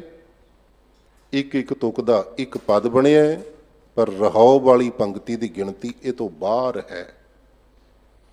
ਜਦੋਂ ਵੀ ਤੁਸੀਂ ਇਹ ਚੀਜ਼ ਵੇਖਣੀ ਹੋਵੇ ਨਾ, ਰਹਾਉ ਵਾਲੀ ਪੰਕਤੀ ਦੇ ਅੱਗੇ ਅਖੀਰ ਵਿੱਚ ਕਹਿ ਲਓ, ਰਹਾਉ ਤੋਂ ਬਾਅਦ ਇੱਕ ਏਕਾ ਦਰਜ ਕੀਤਾ ਜਾਂਦਾ ਹੈ। ਭਾਵ ਵੀ ਇਹ ਵੱਖਰਾ ਗਿਣਤੀ ਹੈ ਰਹਾਉ ਵਾਲੀਆਂ ਪੰਕਤੀਆਂ ਦੀ। ਕਈ ਵਾਰੀ ਸ਼ਬਦਾਂ ਵਿੱਚ ਇੱਕ ਤੋਂ ਵੱਧ ਰਹਾਉ ਹੁੰਦੇ ਨੇ, ਜਿਵੇਂ ਕਿ ਪਾਠ ਪੜ੍ਹਿਓ, ਸੋਰਠ ਅਸ਼ਟਪਦੀ ਵਿੱਚ ਪੰਜਵੇਂ ਪਾਤਸ਼ਾਹ ਦਾ ਸ਼ਬਦ ਮਿਲੇਗਾ, ਪਾਠ ਪੜ੍ਹਿਓ ਅਰ ਵੇਦ ਵਿਚਾਰਿਓ, ਨਿਵਲ ਭੁਅੰਗਮ ਸਾਧੇ, ਪੰਜ ਜਨਾ ਸਿਓ ਸੰਗ ਨਾ ਛੁਟਕਿਓ, ਅਦਕ ਅਹਮ ਬੁੱਧ ਬਾਧੇ। ਪਿਆਰੇ, ਰਹਾਉ ਵਾਲੀ ਪੰਕਤੀ, ਪਿਆਰੇ ਇਨ ਬਿਦ ਮਿਲਣ ਨਾ ਜਾਈ, ਮੈਂ ਕੀਏ ਕਰਮ ਅਨੇਕਾ, ਹਾਰ ਪਰਿਓ ਸੁਆਮੀ ਕੈ ਦੁਆਰੈ, ਦੀਜੈ ਬੁੱਧ ਵਿਵੇਕਾ। ਰਹਾਉ ਅੱਗੇ ਇੱਕ ਅੰਕ ਹੈ ਇਹਦੇ ਲਿਖਿਆ ਹੋਇਆ। ਇਹਦੇ ਵਿੱਚ ਇੱਕ ਦੂਜਾ ਰਹਾਉ ਵੀ ਆਉਂਦਾ ਹੈ, ਅਖੀਰ ਵਿੱਚ ਦਰਜ ਹੈ। ਤੇਰੋ ਸੇਵਕ ਇਹੋ ਰੰਗ ਮਾਤਾ ਵਾਲੀ ਪੰਕਤੀ ਹੈ, ਉੱਥੇ 2 ਅੰਕ ਮਿਲੇਗਾ, ਕਿਉਂਕਿ ਇੱਕ ਸ਼ਬਦ ਵਿੱਚ 2 ਰਹਾਉ ਦਰਜ ਹੋ ਗਏ ਨੇ। ਆਓ ਵਾਪਸ ਆਈਏ। 2 ਪਦਿਆਂ ਵਾਲਾ ਸ਼ਬਦ ਹੈ ਕਵਿਤਾ ਦੇ ਨਿਯਮਾਂ ਅਨੁਸਾਰ। ਇੱਥੋਂ ਸ਼ੁਰੂਆਤ ਹੋਈ ਹੈ 2 ਪਦੇ ਸ਼ਬਦਾਂ ਦੀ, ਇਸ ਕਰਕੇ ਵਿਸ਼ੇਸ਼ ਤੌਰ ਤੇ ਮੰਗਲਾਚਰਨ ਦਰਜ ਕਰਦੇ ਹਨ। ਇੱਕ ਓੰਕਾਰ ਸਤਿਗੁਰ ਪ੍ਰਸਾਦਿ। ਬਹੁਤ ਵਾਰੀ ਇਹ ਮੰਗਲਾਚਰਨ ਰਿਪੀਟ ਹੁੰਦਾ ਹੈ ਤੇ ਇਹਦੇ ਅਰਥ ਵੀ ਰੂਟੀਨ ਦੇ ਵਿੱਚ ਆਪ ਜੀ ਸੁਣਦੇ ਰਹਿੰਦੇ ਹੋ। ਇਸ ਕਰਕੇ ਮੈਂ ਵੀ ਸੰਖੇਪ ਵਿੱਚ ਹੀ ਅਰਥ ਕਰਾਂ ਤਾਂ ਕਿ ਬਾਕੀ ਸਮਾਂ ਸਾਡੇ ਕੋਲ ਖੁੱਲ੍ਹਾ ਰਹੇ, ਪਰ ਫਿਰ ਵੀ ਅੱਖਰੀ ਅਰਥ ਇੱਕ ਅਦਵੈਤ ਸਰੂਪ ਜੋ ਪਰਮਾਤਮਾ ਓੰ ਪ੍ਰਕਾਸ਼ਕ ਹੈ, ਓੰਕਾਰ ਇਕੱਠਾ ਪੜ੍ਹੀਏ ਪ੍ਰਕਾਸ਼ਕ ਸਰੂਪ ਹੈ, ਪਰ ਇਹ 3 ਲਿਪੀਆਂ ਦਾ ਸੁਮੇਲ ਹੈ। ਦਾਸ ਨੇ ਸ਼ਾਇਦ ਪਹਿਲਾਂ ਵੀ ਇੱਥੇ ਬੇਨਤੀ ਕੀਤੀ ਹੋਵੇ, 3 ਤਰ੍ਹਾਂ ਦੀ ਲਿਪੀ ਦੁਨੀਆ ਦੀ ਹੋਂਦ ਵਿੱਚ ਆਈ ਹੈ। ਸਭ ਤੋਂ ਪੁਰਾਤਨ ਸੰਕੇਤਕ ਲਿਪੀ ਸਾਈਨ ਫੌਂਟ, ਜਿਹੜੀ ਅੱਜ ਵੀ ਤੁਸੀਂ ਟ੍ਰੈਫਿਕ ਫੌਂਟ ਵੇਖ ਰਹੇ ਹੋ, ਬੜੇ ਥਾਵਾਂ ਤੇ ਵਰਤੀ ਜਾਂਦੀ ਹੈ। ਦੂਸਰੀ ਮਨੁੱਖ ਦੀ ਲੋੜ ਸੀ, ਉਹਨੇ ਗਿਣਤੀ ਕਰਨੀ ਸੀ, ਤੇ ਗਿਣਤੀ ਦੇ ਆਧਾਰ ਤੇ ਗਣਿਤਕ ਲਿਪੀ ਜਿਹਨੂੰ ਡਿਜੀਟਲ ਤੁਸੀਂ ਕਹਿੰਦੇ ਹੋ। ਤੇ ਤੀਸਰੀ ਗੁਰਮੁਖੋ ਅੱਖਰੀ ਲਿਪੀ ਅਲਫਾਬੈਟ। ਹਾਂ, ਇਹਨਾਂ ਦੀਆਂ ਕਿ ਕਿਸਮਾਂ ਬਹੁਤ ਨੇ, ਪੰਜਾਬੀ ਦੇ ਅਲਫਾਬੈਟ ਹੋਰ ਨੇ, ਅੰਗਰੇਜ਼ੀ ਦੇ ਹੋਰ ਨੇ, ਉਰਦੂ ਦੇ ਹੋਰ ਨੇ ਇਤਿਆਦਿਕ। ਇਸੇ ਤਰ੍ਹਾਂ ਗਣਿਤਕ ਲਿਪੀ ਦੇ ਜਿਹੜੇ ਡਿਜਿਟ ਨੇ ਉਹ ਅਲੱਗ-ਅਲੱਗ ਨੇ, ਇਹ ਕਿਸਮਾਂ ਨੇ ਅੱਗੇ, ਪਰ ਮੂਲ ਰੂਪ ਵਿੱਚ 3 ਕਿਸਮਾਂ। ਫਿਰ ਕਹਿੰਦੇ ਹਾਂ ਸੰਕੇਤਕ ਲਿਪੀ, ਗਣਿਤਕ ਲਿਪੀ ਤੇ ਅੱਖਰੀ ਲਿਪੀ। ਇਸ ਰੂਪ ਦੇ ਅੰਦਰ ਮੇਰੇ ਗੁਰਦੇਵ ਨੇ ਦੁਨੀਆ ਦੇ ਅੰਦਰ ਇੱਕ ਪਹਿਲੀ ਮਿਸਾਲ ਵੀ ਰੱਖੀ ਤੇ ਵੱਡਾ ਸਿਧਾਂਤ ਵੀ ਇਹਦੇ ਵਿੱਚ ਛੁਪਿਆ ਹੋਇਆ ਹੈ, ਤਿੰਨੇ ਲਿਪੀਆਂ ਨੂੰ ਇਕੱਠਾ ਪ੍ਰਯੋਗ ਕਰਨਾ। ਅੰਕਾਂ ਦੀ ਲਿਪੀ ਵਿੱਚੋਂ ਏਕਾ, ਅੱਖਰੀ ਲਿਪੀ ਦੇ ਵਿੱਚੋਂ ਊੜਾ, ਤੇ ਗੁਰਮੁਖੋ ਸੰਕੇਤਕ ਲਿਪੀ ਦੇ ਵਿੱਚੋਂ ਕਾਰ, ਜਾਣੀ ਕਿ ਲਕੀਰ ਜੋ ਕਮਾਣੀਦਾਰ ਹੈ, ਲਚਕਦਾਰ ਹੈ। ਇਹ ਤਿੰਨਾਂ ਲਿਪੀਆਂ ਦਾ ਸਰੂਪ ਹੈ ਇੱਕ ਓੰਕਾਰ, ਜੋ ਇੱਕ ਪ੍ਰਮਾਤਮਾ ਸ੍ਰਿਸ਼ਟੀ ਦਾ ਪ੍ਰਕਾਸ਼ਕ ਹੈ, ਆਪਣੀ ਕਾਰ ਵਿੱਚ ਰੱਖਣ ਵਾਲਾ ਹੈ। ਅੱਗੇ ਸਤਿਗੁਰ ਪ੍ਰਸਾਦ, ਇਕੱਠੇ ਹੀ ਅਰਥ ਕਰ ਲਈਏ, ਸਤਿਗੁਰੂ ਸਰੂਪ ਵੀ ਹੈ, ਤੇ ਗੁਰੂ ਸਰੂਪ ਹੋ ਕੇ ਜਦੋਂ ਪ੍ਰਸਾਦ ਉਹ ਕਿਰਪਾ ਕਰਦਾ ਹੈ, ਉਹਦੀ ਪ੍ਰਾਪਤੀ ਹੁੰਦੀ ਹੈ, ਹਮੇਸ਼ਾ ਕਿਰਪਾ ਵਿੱਚ ਵਰਤਣ ਵਾਲਾ ਹੈ। ਰਾਮ ਕੋ ਬਲ ਪੂਰਨ ਭਾਈ। ਪਹਿਲਾ ਵਿਸ਼ਵਾਸ ਗੁਰਮੁਖਾਂ ਦਾ ਪ੍ਰਗਟ ਕੀਤਾ। ਮੈਂ ਬੇਨਤੀ ਕਰੀ ਸੀ ਵੀ ਕੰਪੈਰੀਜ਼ਨ ਹੈ, ਇੱਕ ਪਾਸੇ ਬੰਦਗੀ ਵਾਲੇ, ਇੱਕ ਪਾਸੇ ਨਿੰਦਕ ਲੋਕ। ਪਹਿਲਾਂ ਵਿਸ਼ਵਾਸ ਵਾਲਿਆਂ ਦੀ ਗੱਲ ਕੀਤੀ ਹੈ, ਸਿਮਰਨ ਬੰਦਗੀ ਵਾਲਿਆਂ ਦੀ ਗੱਲ ਕੀਤੀ ਹੈ। ਕਹਿੰਦੇ ਉਹਨਾਂ ਦਾ ਵਿਸ਼ਵਾਸ, ਅਕੀਦਾ, ਸ਼ਰਧਾ, ਇਹਦੇ ਵਿੱਚ ਰਾਮ ਕੋ ਬਲ, ਬਲ ਸ਼ਕਤੀ ਸਿੰਪਲ ਸ਼ਬਦ ਹੈ, ਪਾਵਰ ਕਹਿ ਲਵੋ, ਜਿਹੜਾ ਪਰਮੇਸ਼ਰ ਰਮਿਆ ਹੋਇਆ ਰਾਮ ਵਾਹਿਗੁਰੂ ਹੈ, ਉਹਦੀ ਜਿਹੜੀ ਸ਼ਕਤੀ ਹੈ, ਅੱਜ ਤੇ ਮਨੁੱਖ ਸ਼ੱਕ ਕਰੀ ਜਾਂਦਾ, ਸ਼ਕਤੀ ਮੰਨਦਾ ਹੀ ਕੋਈ ਨਹੀਂ। ਕੁਝ ਗੁਰਮੁਖਾਂ ਨੂੰ ਛੱਡ ਕੇ ਨਾ ਐਵੇਂ ਨਾ ਧਾਰਮਿਕ ਪਹਿਰਾਵੇ ਵੇਖ ਕੇ ਵਿਸ਼ਵਾਸ ਕਰੀ ਜਾਓ। ਬੜੀ ਨਾਸਤਿਕਤਾ ਫੈਲ ਰਹੀ ਹੈ ਅੱਜ ਧਰਮ ਦੇ ਸਰਕਲ ਦੇ ਵਿੱਚ ਵੀ। ਅੱਜ ਤੁਹਾਨੂੰ ਇਹ ਗੱਲ ਪੜ੍ਹਾਈ ਜਾ ਰਹੀ ਹੈ ਵੀ ਰੱਬ ਨਹੀਂ ਕੋਈ ਹੁੰਦਾ, ਕੁਦਰਤ ਰੱਬ ਹੈ। ਮੈਂ ਕੁਦਰਤ ਦਾ ਵਿਰੋਧੀ ਨਹੀਂ, ਬੜਾ ਪਿਆਰ ਹੈ ਮੇਰਾ ਵੀ ਕੁਦਰਤ ਨਾਲ, ਕਿਉਂਕਿ ਮੇਰੇ ਸਤਿਗੁਰੂ ਦਾ ਪਿਆਰ ਹੈ। ਕਿਉਂਕਿ ਸਤਿਗੁਰੂ ਕਹਿੰਦੇ ਨੇ ਬਲਿਹਾਰੀ ਕੁਦਰਤ ਵਸਿਆ, ਤੇਰਾ ਅੰਤ ਨ ਜਾਈ ਲਖਿਆ। ਜੇ ਮੇਰੇ ਗੁਰੂ ਨਾਨਕ ਸਾਹਿਬ ਕੁਦਰਤ ਨੂੰ ਪਿਆਰ ਕਰਦੇ ਨੇ, ਫਿਰ ਮੇਰੀ ਕੀ ਔਕਾਤ ਹੈ ਮੈਂ ਕੁਦਰਤ ਨੂੰ ਪਿਆਰ ਨਾ ਕਰਾਂ। ਦਸਵੇਂ ਪਾਤਸ਼ਾਹ ਕੁਦਰਤ ਦੇ ਪਿਆਰ ਵਿੱਚ ਬੜੇ ਵਜ਼ਨ ਨਾਲ ਇਹ ਗੱਲ ਕਹਿੰਦੇ ਨੇ ਕਿ ਐ ਵਾਹਿਗੁਰੂ ਤੂੰ ਕਿੰਨਾ ਸੋਹਣਾ ਫੁੱਲ ਬਣ ਕੇ ਖਿੜ ਰਿਹਾ ਹੈ। ਫੁੱਲ ਵੱਲ ਨਜ਼ਰ ਗਈ, ਆਖਿਆ ਤੂੰ ਫੁੱਲ ਬਣ ਕੇ ਖਿੜ ਰਿਹਾ ਹੈ। ਇਹ ਸਾਖੀ ਤੇ ਤੁਸੀਂ ਬਹੁਤ ਵਾਰ ਸੁਣੀ ਹੈ ਵੀ ਸੱਤਵੇਂ ਪਾਤਸ਼ਾਹ ਦੇ ਚੋਲੇ ਦੇ ਪੱਲੇ ਨਾਲ ਇੱਕ ਫੁੱਲ ਦੀ ਕਲੀ ਡਿੱਗ ਗਈ ਜਾਂ ਫੁੱਲ ਡਿੱਗ ਗਿਆ, ਤਾੜਨਾ ਕੀਤੀ, ਭਾਈ ਸਾਵਧਾਨ। ਦਸਵੇਂ ਪਾਤਸ਼ਾਹ ਕਹਿੰਦੇ ਮੇਰੇ ਵਾਹਿਗੁਰੂ ਕਿੰਨਾ ਸੋਹਣਾ ਫੁੱਲ ਬਣ ਕੇ ਖਿੜਿਆ ਹੋਇਆ ਹੈ। ਕਹੂੰ ਫੂਲ ਹੋਵੇ ਕੈ ਭਲੀ ਭਾਂਤ ਫੂਲੇ, ਫਿਰ ਭੌਰਾ ਬਣ ਕੇ ਉਹਦੀ ਨਾਭ ਦੇ ਵਿੱਚ ਸੁਗੰਧੀ ਨੂੰ ਇੰਨਾ ਮਾਣਦਾ, ਲੀਨ ਹੋ ਗਿਆ ਵਿੱਚ ਹੀ, ਭੁੱਲ ਗਿਆ ਆਪਣੇ ਆਪ ਨੂੰ।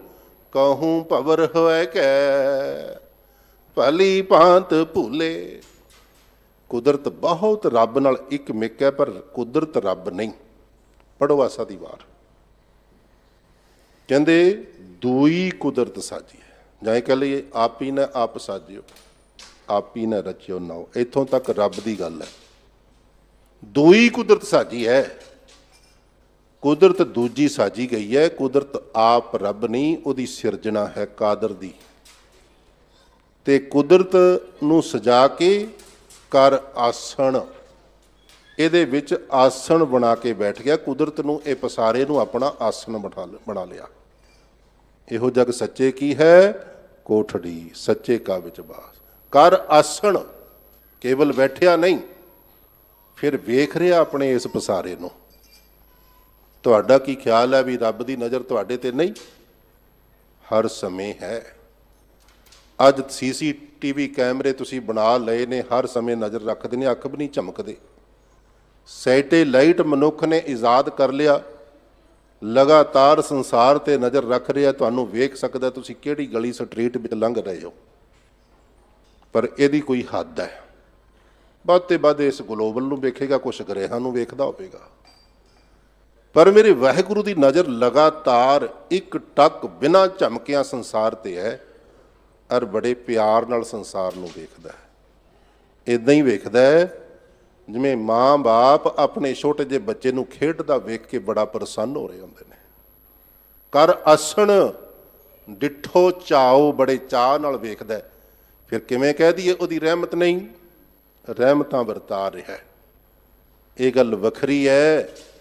ਅਸੀਂ ਛਤਰੀ ਲੈ ਕੇ ਓਲੇ ਹੋਈ ਜਾਂਦੇ ਹਾਂ, ਜਾਂ ਕਹਿ ਲਈਏ ਸਾਨੂੰ ਝੋਲੀ ਫੈਲਾਉਣ ਦਾ ਢੰਗ ਹੀ ਨਹੀਂ ਵੀ ਉਹਦੀਆਂ ਰਹਿਮਤਾਂ ਦੀ ਵਰਖਾ ਸਾਡੇ ਪੱਲੇ ਪੈ ਸਕੇ।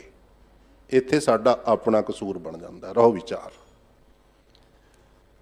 ਪਰਮਾਤਮਾ ਮੇਰਾ ਵਾਹਿਗੁਰੂ ਕੁਦਰਤ ਨੂੰ ਸਾਜ ਕੇ ਸੰਸਾਰ ਵਿੱਚ ਵਸਦਾ ਹੈ। ਫਿਰ ਉਹਦੀ ਸ਼ਕਤੀ ਸਮਰੱਥਾ ਰੱਬ ਦੇ ਪਿਆਰਿਆਂ ਨੂੰ ਨਜ਼ਰ ਆਉਂਦੀ ਹੈ, ਹਰ ਇੱਕ ਨੂੰ ਨਹੀਂ ਆਉਂਦੀ। ਪਰ ਮੈਂ ਉਦਾਹਰਨ ਦੇ ਤੌਰ ਤੇ ਗੱਲ ਸਮਝਾਉਣ ਦੀ ਕੋਸ਼ਿਸ਼ ਕਰਾਂ। ਵੈਸੇ ਮੇਰੀ ਇੰਨੀ ਵੱਡੀ ਮੱਤ ਨਹੀਂ ਵੀ ਤੁਹਾਨੂੰ ਸਮਝਾ ਸਕਾਂ, ਪਰ ਮੇਰੀ ਡਿਊਟੀ ਜੋ ਲੱਗੀ ਹੈ ਉਹਦੇ ਅਨੁਸਾਰ ਗੁਰਮੁਖ ਪਿਆਰਿਓ, ਜਿੰਨੀ ਵੀ ਕ੍ਰੀਏਸ਼ਨ ਹੈ, ਪੈਦਾਇਸ਼ ਹੈ, ਆ ਮਨੁੱਖਤਾ ਵਿੱਚ ਆ ਜਾਓ। ਵੱਡੀਆਂ ਵੱਡੀਆਂ ਬਿਲਡਿੰਗਾਂ ਉਸਰੀਆਂ ਵੇਖਦੇ ਹਾਂ, ਵੱਡੇ ਵੱਡੇ ਫਲਾਈਓਵਰ ਬਣ ਚੁੱਕੇ ਨੇ। ਕਿੰਨਾ ਕੁਛ ਮਨੁੱਖ ਨੇ ਇਸ ਧਰਤੀ ਦੇ ਉੱਤੇ ਬਣਾ ਰੱਖਿਆ। ਵਰਲਡ ਵਾਈਡ ਜਾਓ ਤੁਸੀਂ, 100-100 ਮੰਜ਼ਲੇ ਟਾਵਰ ਵੇਖ ਰਹੇ ਹੋ ਪੱਛਮੀ ਦੇਸ਼ਾਂ ਵਿੱਚ।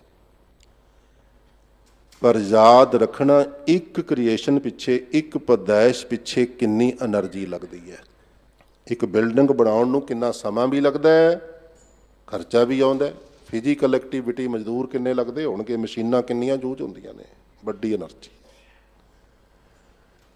ਕਦੇ ਅੰਦਾਜ਼ਾ ਲਾ ਕੇ ਵੇਖੋ ਤੇ ਸਹੀ ਮਨੁੱਖ ਨੇ ਬਹੁਤ ਕੁਝ ਬਣਾ ਲਿਆ, ਮਿਹਨਤ ਕਰਕੇ ਬੜਾ ਸੁੰਦਰ ਵੀ ਬਣਾ ਲਿਆ, ਪਰ ਇਹਦੀ ਸੁੰਦਰਤਾ ਰੱਬ ਦੇ ਬਰਾਬਰ ਨਹੀਂ ਪਹੁੰਚੀ। ਆਰਟੀਫਿਸ਼ਲ ਫੁੱਲ ਤੁਸੀਂ ਘਰਾਂ ਵਿੱਚ ਵਰਤਦੇ ਹੋ, ਇੱਥੇ ਦੋਵੇਂ ਤਰ੍ਹਾਂ ਦੇ ਗੁਰੂ ਕੀ ਹਜ਼ੂਰੀ ਵਿੱਚ ਅਸਲੀ ਫੁੱਲ ਵੀ ਪਏ ਨੇ ਤੇ ਆਰਟੀਫਿਸ਼ਲ ਵੀ ਪਏ ਨੇ। ਹੋ ਸਕਦਾ ਦੂਰੋਂ ਵੇਖਣ ਦਾ ਭੁਲੇਖਾ ਪੈ ਜਾਵੇ, ਵੇਖਣ ਵਾਲੇ ਦੀ ਅੱਖ ਨਾ ਪਛਾਣ ਸਕੇ ਵੀ ਅਸਲੀ ਹੈ ਜਾਂ ਨਕਲੀ ਹੈ, ਪਰ ਨੇੜੇ ਹੋਇਓ ਪਤਾ ਲੱਗ ਜਾਵੇਗਾ ਸੁਗੰਧੀ ਕਿਹੜੇ ਵਿੱਚੋਂ ਆ ਰਹੀ ਹੈ। ਆਖੋ ਸਤਨਾਮ ਸ੍ਰੀ ਵਾਹਿਗੁਰੂ। ਇਹ ਰੱਬ ਦੀ ਕ੍ਰੀਏਸ਼ਨ ਹੈ, ਨਹੀਂ ਬਰਾਬਰੀ ਹੋ ਸਕਦੀ। ਪਰਮਾਤਮਾ ਵਿੱਚ ਕਿੰਨਾ ਕੁ ਬਲ ਹੈ, ਕਿੰਨੀ ਕੁ ਸ਼ਕਤੀ ਹੈ, ਇਹ ਕੇਵਲ ਗੁਰਮੁਖ ਵੇਖਦੇ ਨੇ। ਸਤਿਗੁਰੂ ਅਰਜਨ ਦੇਵ ਸਾਹਿਬ ਮਹਾਰਾਜ ਤੇ ਇਹ ਵੀ ਕਹਿ ਦਿੰਦੇ ਨੇ, ਹਰਨ ਭਰਨ ਜਾ ਕਾ ਨੇਤਰ ਫੋਰ। ਨੇਤਰ ਫੋਰ, ਅੱਖ ਦਾ ਫੋਰ, ਅੱਖ ਝਮਕਣ ਦਾ ਸਮਾਂ। ਕਹਿੰਦੇ ਇਹੋ ਜਿਹਾ ਸੰਸਾਰ ਸਾਜ ਦੇਣਾ ਰੱਬ ਵਾਸਤੇ ਅੱਖ ਦੇ ਫੋਰ ਦੀ ਗੱਲ ਹੈ। ਬਸ ਇੰਨੇ ਕੁ ਸਮੇਂ ਵਿੱਚ ਸਾਜ ਸਕਦਾ, ਉਹ ਸਾਜ ਦਿੰਦਾ ਹੈ। ਤੇ ਇਹੋ ਜਿਹੇ ਸੰਸਾਰ ਨੂੰ ਵਿਨਾਸ਼ ਕਰ ਦੇਣਾ, ਇਹਦੇ ਵਾਸਤੇ ਵੀ ਅੱਖ ਦਾ ਫੋਰ ਹੀ ਕਾਫੀ ਹੈ। ਜ਼ਿਆਦਾ ਸਮੇਂ ਦੀ ਉਹਨੂੰ ਲੋੜ ਨਹੀਂ, ਇੰਨੀ ਵੱਡੀ ਸ਼ਕਤੀ ਹੈ। ਕਹਿੰਦੇ ਉਹਨੇ ਐਸਾ ਬਹੁਤ ਵਾਰ ਕੀਤਾ ਵੀ ਹੈ, ਕਈ ਬਾਰ ਪਸਰਿਓ ਪਾਸਾਰ, ਸਦਾ ਸਦਾ ਇੱਕ ਏਕੰਕਾਰ। ਆਪਾਂ ਪੜ੍ਹਦੇ ਹਾਂ, ਡੰਡੌਤ ਬੰਦਨ ਅਨਕ ਬਾਰ, ਪੜ੍ਹੀ ਜਾਂਦੇ ਆ, ਸੁਣੀ ਜਾਂਦੇ ਆ। ਪਰ ਪੜ੍ਹਨ ਵਾਲੇ ਵੀ ਕਹਿ ਦਿੰਦੇ ਨੇ ਵੀ ਰੱਬ ਬਸ ਇੰਨਾ ਕੁਛ ਨਹੀਂ ਹੈ, ਉਹ ਪਿੱਛੇ ਕੁਛ ਨਹੀਂ, ਜੋ ਸਾਹਮਣੇ ਦਿਖਦਾ ਇਹੀ ਸਭ ਕੁਝ ਹੈ। ਇੱਥੇ ਕੁ ਤੱਕ ਹੋ ਜਾਂਦੇ ਆ। ਡੰਡੌਤ ਬੰਦਨ ਅਨਕ ਬਾਰ, ਸਰਬ ਕਲਾ ਸਮਰੱਥ। 16 ਕਲਾ ਤਾਂ 16 ਸ਼ਕਤੀਆਂ, 16 ਤਰ੍ਹਾਂ ਦਾ ਆਰਟ ਤੇ ਮਨੁੱਖ ਨੇ ਗਿਣਤੀ ਵਿੱਚ ਲੈ ਆਂਦਾ। ਗੁਰਦੇਵ ਨੇ ਵੀ ਜ਼ਿਕਰ ਕੀਤਾ, 16 ਕਲਾ ਸੰਪੂਰਨ ਫਲਿਆ। ਪਰ ਸਤਿਗੁਰੂ ਕਹਿੰਦੇ ਗਿਣਤੀ ਤੋਂ ਬਾਹਰ ਅਨੰਤ ਕਲਾ ਹੋਏ ਠਾਕਰ ਚੜਿਆ। ਰੱਬ ਦੇ ਵਿੱਚ ਜਿੰਨੇ ਆਰਟ ਨੇ, ਜਿੰਨਾ ਟੈਲੈਂਟ ਹੈ ਨਾ, ਉਹਦੀ ਕੋਈ ਗਿਣਤੀ ਮਿਣਤੀ ਉਹ ਨਹੀਂ, ਉਹ ਬੇਅੰਤ ਹੈ। ਇਸ ਕਰਕੇ ਪਰਮਾਤਮਾ ਦਾ ਬਲ, ਇਤਿਹਾਸ ਬਲ ਜਾਓਗੇ, ਗੁਰਬਾਣੀ ਬਲ ਜਾਓਗੇ। ਹਰਨਾਕਸ ਕਹਿੰਦਾ ਹੁਣ ਸਾਰੀਆਂ ਸ਼ਕਤੀਆਂ ਮੇਰੇ ਕੋਲ ਨੇ, 8 ਤਰ੍ਹਾਂ ਦੀ ਤਾਕਤ ਹੈ ਮੇਰੇ ਕੋਲ, ਮੌਤ ਨਹੀਂ ਮੈਨੂੰ ਕੁਝ ਕਹਿ ਸਕਦੀ। ਨਾ ਮੈਂ ਦਿਨੇ ਮਰਾਂਗਾ, ਨਾ ਰਾਤ ਮਰਾਂਗਾ, ਨਾ ਜ਼ਮੀਨ ਤੇ ਮਰਾਂਗਾ, ਨਾ ਅਸਮਾਨ ਤੇ ਮਰਾਂਗਾ, ਨਾ ਮਹਿਲ ਦੇ ਅੰਦਰ ਮਰਾਂਗਾ, ਨਾ ਬਾਹਰ ਮਰਾਂਗਾ, ਨਾ 84 ਲੱਖ ਜੂਨਾਂ ਦਾ ਕੋਈ ਜੀਵ ਮੈਨੂੰ ਮਾਰ ਸਕੇਗਾ, ਨਾ ਹਥਿਆਰ ਸ਼ਸਤਰ ਦੇ ਨਾਲ ਮੇਰੀ ਮੌਤ ਹੋਵੇਗੀ। 8 ਵਾਰ ਪੈ ਗਿਆ ਭੁਲੇਖਾ ਸਰਬ ਸ਼ਕਤੀਮਾਨ ਹੋਣ ਦਾ। ਪਰ ਜਿਹੜਾ ਪਿੱਛੇ ਸਰਬ ਸ਼ਕਤੀਮਾਨ ਪਰਮਾਤਮਾ ਬੈਠਾ, ਉਹਦੇ ਵਾਸਤੇ ਇਹ ਗੱਲ ਬੜੀ ਮਾਮੂਲੀ ਸੀ ਵੀ ਹਰਨਾਕਸ ਵਰਗਿਆਂ ਨੂੰ ਨਾਸ਼ ਕਰ ਦੇਣਾ। ਤੇ ਪਾਤਸ਼ਾਹ ਦਾ ਬਾਣੀ ਰਾਹੀਂ ਬਚਨ ਹੈ ਵੀ ਨਰਸਿੰਘ ਉਪਜਿਓ ਥੰਮ ਉਪਾੜ ਗਰਮ, ਥੰਮ ਦੇ ਵਿੱਚੋਂ ਹੀ ਫਟ ਕੇ ਨਰਸਿੰਘ ਪ੍ਰਗਟ ਕਰ ਦਿੱਤਾ। ਤੇ ਉਹਨੂੰ ਪਾਇਆ ਪੱਟਾਂ ਦੇ ਉੱਤੇ, ਦੇਹਲੀਆਂ ਵਿੱਚ ਲੈ ਕੇ, ਡੁੱਬਦਾ ਸੂਰਜ ਦਾ ਸਮਾਂ, ਤੇ ਅੱਧਾ ਸਰੀਰ ਮਹਿਲ ਦੇ ਅੰਦਰ ਹੈ, ਅੱਧਾ ਬਾਹਰ ਹੈ। ਪੁੱਛਿਆ ਕਿ ਹਰਨਾਕਸਾ ਦੱਸ ਦਿਨ ਹੈ ਕਿ ਰਾਤ ਹੈ? ਕਹਿੰਦਾ ਜੀ ਨਾ ਦਿਨ ਹੈ ਨਾ ਰਾਤ ਹੈ, ਸੰਧਿਆ ਸਮਾਂ ਹੋ ਗਿਆ ਸੀ। ਪੁੱਛਿਆ ਮਹਿਲ ਦੇ ਅੰਦਰ ਹੈ ਕਿ ਬਾਹਰ ਹੈ? ਅੱਧਾ ਬਾਹਰ ਸੀ ਅੱਧਾ ਅੰਦਰ ਸੀ, ਕਹਿ ਹੀ ਨਾ ਸਕਿਆ ਵੀ ਅੰਦਰ ਹੈ ਜਾਂ ਬਾਹਰ ਹੈ। ਕਹਿੰਦਾ ਜੀ ਨਾ ਅੰਦਰ ਨਾ ਬਾਹਰ, ਕਹਾਇਆ ਉਹਦੇ ਮੂੰਹ ਤੋਂ। ਪੁੱਛਿਆ ਵੀ ਤੈਨੂੰ ਕੋਈ ਜਾਨਵਰ ਮਾਰ ਰਿਹਾ? ਹੁਣ ਨਰਸਿੰਘ ਨਾ ਜਾਨਵਰ ਨਾ ਮਨੁੱਖ, ਮੂੰਹ ਕਹੀਏ ਵੀ ਮਨੁੱਖ ਵਾਲਾ, ਬਾਕੀ ਤੜ ਸ਼ੇਰ ਵਾਲਾ। ਮੰਨਿਆ ਵੀ ਨਹੀਂ ਕੋਈ ਜਾਨਵਰ ਨਹੀਂ। ਪੁੱਛਿਆ ਵੀ ਤੈਨੂੰ ਕੋਈ ਹਥਿਆਰ ਨਾਲ ਮਾਰਿਆ ਜਾ ਰਿਹਾ? ਹਥਿਆਰ ਕੋਲ ਨਹੀਂ ਸੀ, ਕਿਉਂਕਿ ਨੌਂਦਰਾਂ ਨਾਲ ਪਾੜਿਆ ਗਿਆ ਸੀ ਇਤਿਆਦਿਕ। ਹਰਨਾਕਸ ਦੁਸ਼ਟ ਹਰ ਮਾਰਿਆ, ਪ੍ਰਹਲਾਦ ਤਰਾਇਆ। ਸਰਬ ਸ਼ਕਤੀਮਾਨ ਹੈ ਪਰਮਾਤਮਾ, ਜਿਹਦੇ ਅੱਗੇ ਵੱਡੀ ਤੋਂ ਵੱਡੀ ਤਾਕਤ ਵੀ ਬੇਵੱਸ ਹੋ ਕੇ ਰਹਿ ਜਾਂਦੀ ਹੈ। ਰੱਬ ਦੇ ਪਿਆਰੇ ਉਹਦੀ ਸ਼ਕਤੀ ਨੂੰ, ਉਹਦੀ ਸਮਰੱਥਾ ਨੂੰ ਵੇਖਦੇ ਨੇ, ਸਮਝਦੇ ਨੇ ਕਿ ਇਹਦੇ ਪਿੱਛੇ ਵੱਡੀ ਤਾਕਤ ਮੇਰਾ ਪਰਮਾਤਮਾ ਹੈ।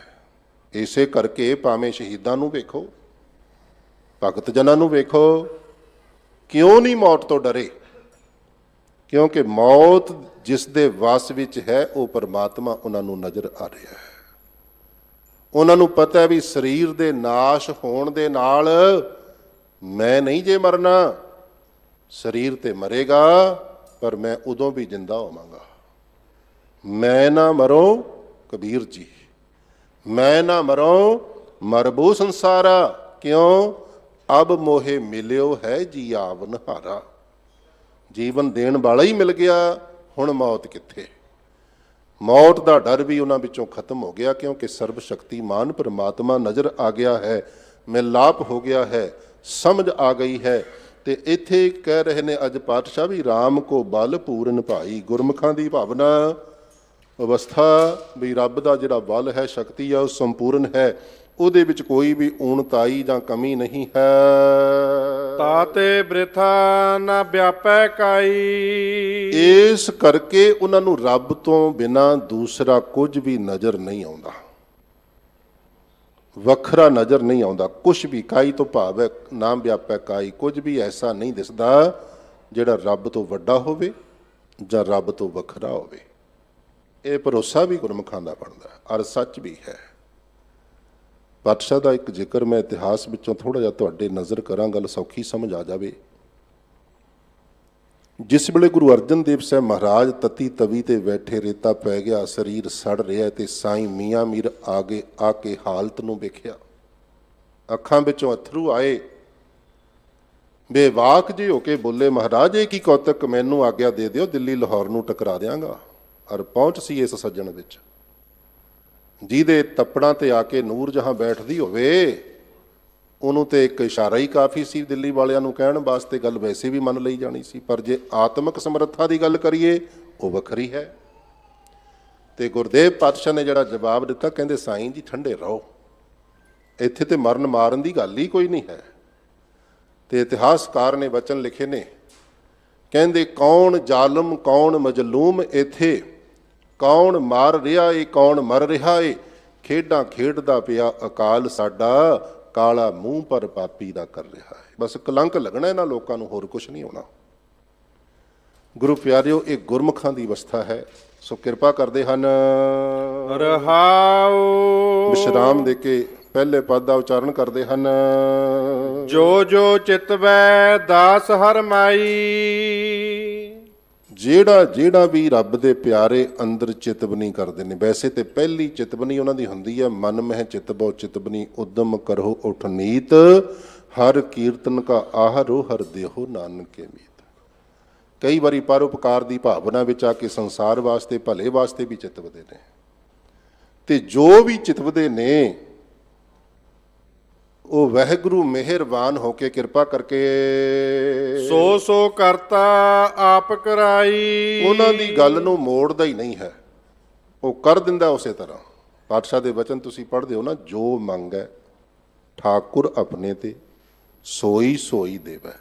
ਅਗਲੀ ਗੱਲ ਵੀ ਧਿਆਨ ਨਾਲ ਸੁਣਨਾ, ਨਾਨਕ ਦਾਸ ਮੁਖ ਤੇ ਜੋ ਬੋਲੇ, ਇਹਾਂ ਇਸ ਦੁਨੀਆ ਵਿੱਚ, ਊਹਾਂ ਪਰਲੋਕ ਵਿੱਚ, ਇਹਾ ਊਹਾ ਸੱਚ ਹੋਵੇ, ਵਰਤ ਜਾਂਦਾ ਸੱਚ। ਉਹਨਾਂ ਦੀ ਗੱਲ ਕੋਈ ਮੋੜ ਨਹੀਂ ਸਕਦਾ। ਜਾ ਕਾ ਕਹਿਆ ਦਰਗਾਹ ਚੱਲੇ, ਉਹਨੂੰ ਕੌਣ ਮੋੜੇਗਾ।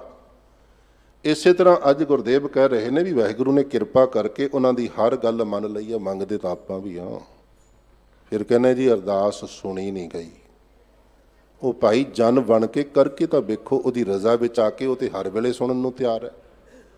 ਉਹਦੇ ਕਹਿੰਦੇ ਨੇ ਪਾਤਸ਼ਾਹ, ਬਿਰਥੀ ਕਦੇ ਨਾ ਹੋਵਈ ਜਨ ਕੀ ਅਰਦਾਸ, ਨਾਨਕ ਜੋਰ ਗੋਬਿੰਦ ਕਾ ਪੂਰਨ ਗੁਣਤਾਸ। ਕਰਨੀ ਸਿੱਖ ਲਈਏ, ਜਨ ਬਣੀਏ, ਹੰਗਤਾ ਨੂੰ ਪਾਸੇ ਰੱਖੀਏ।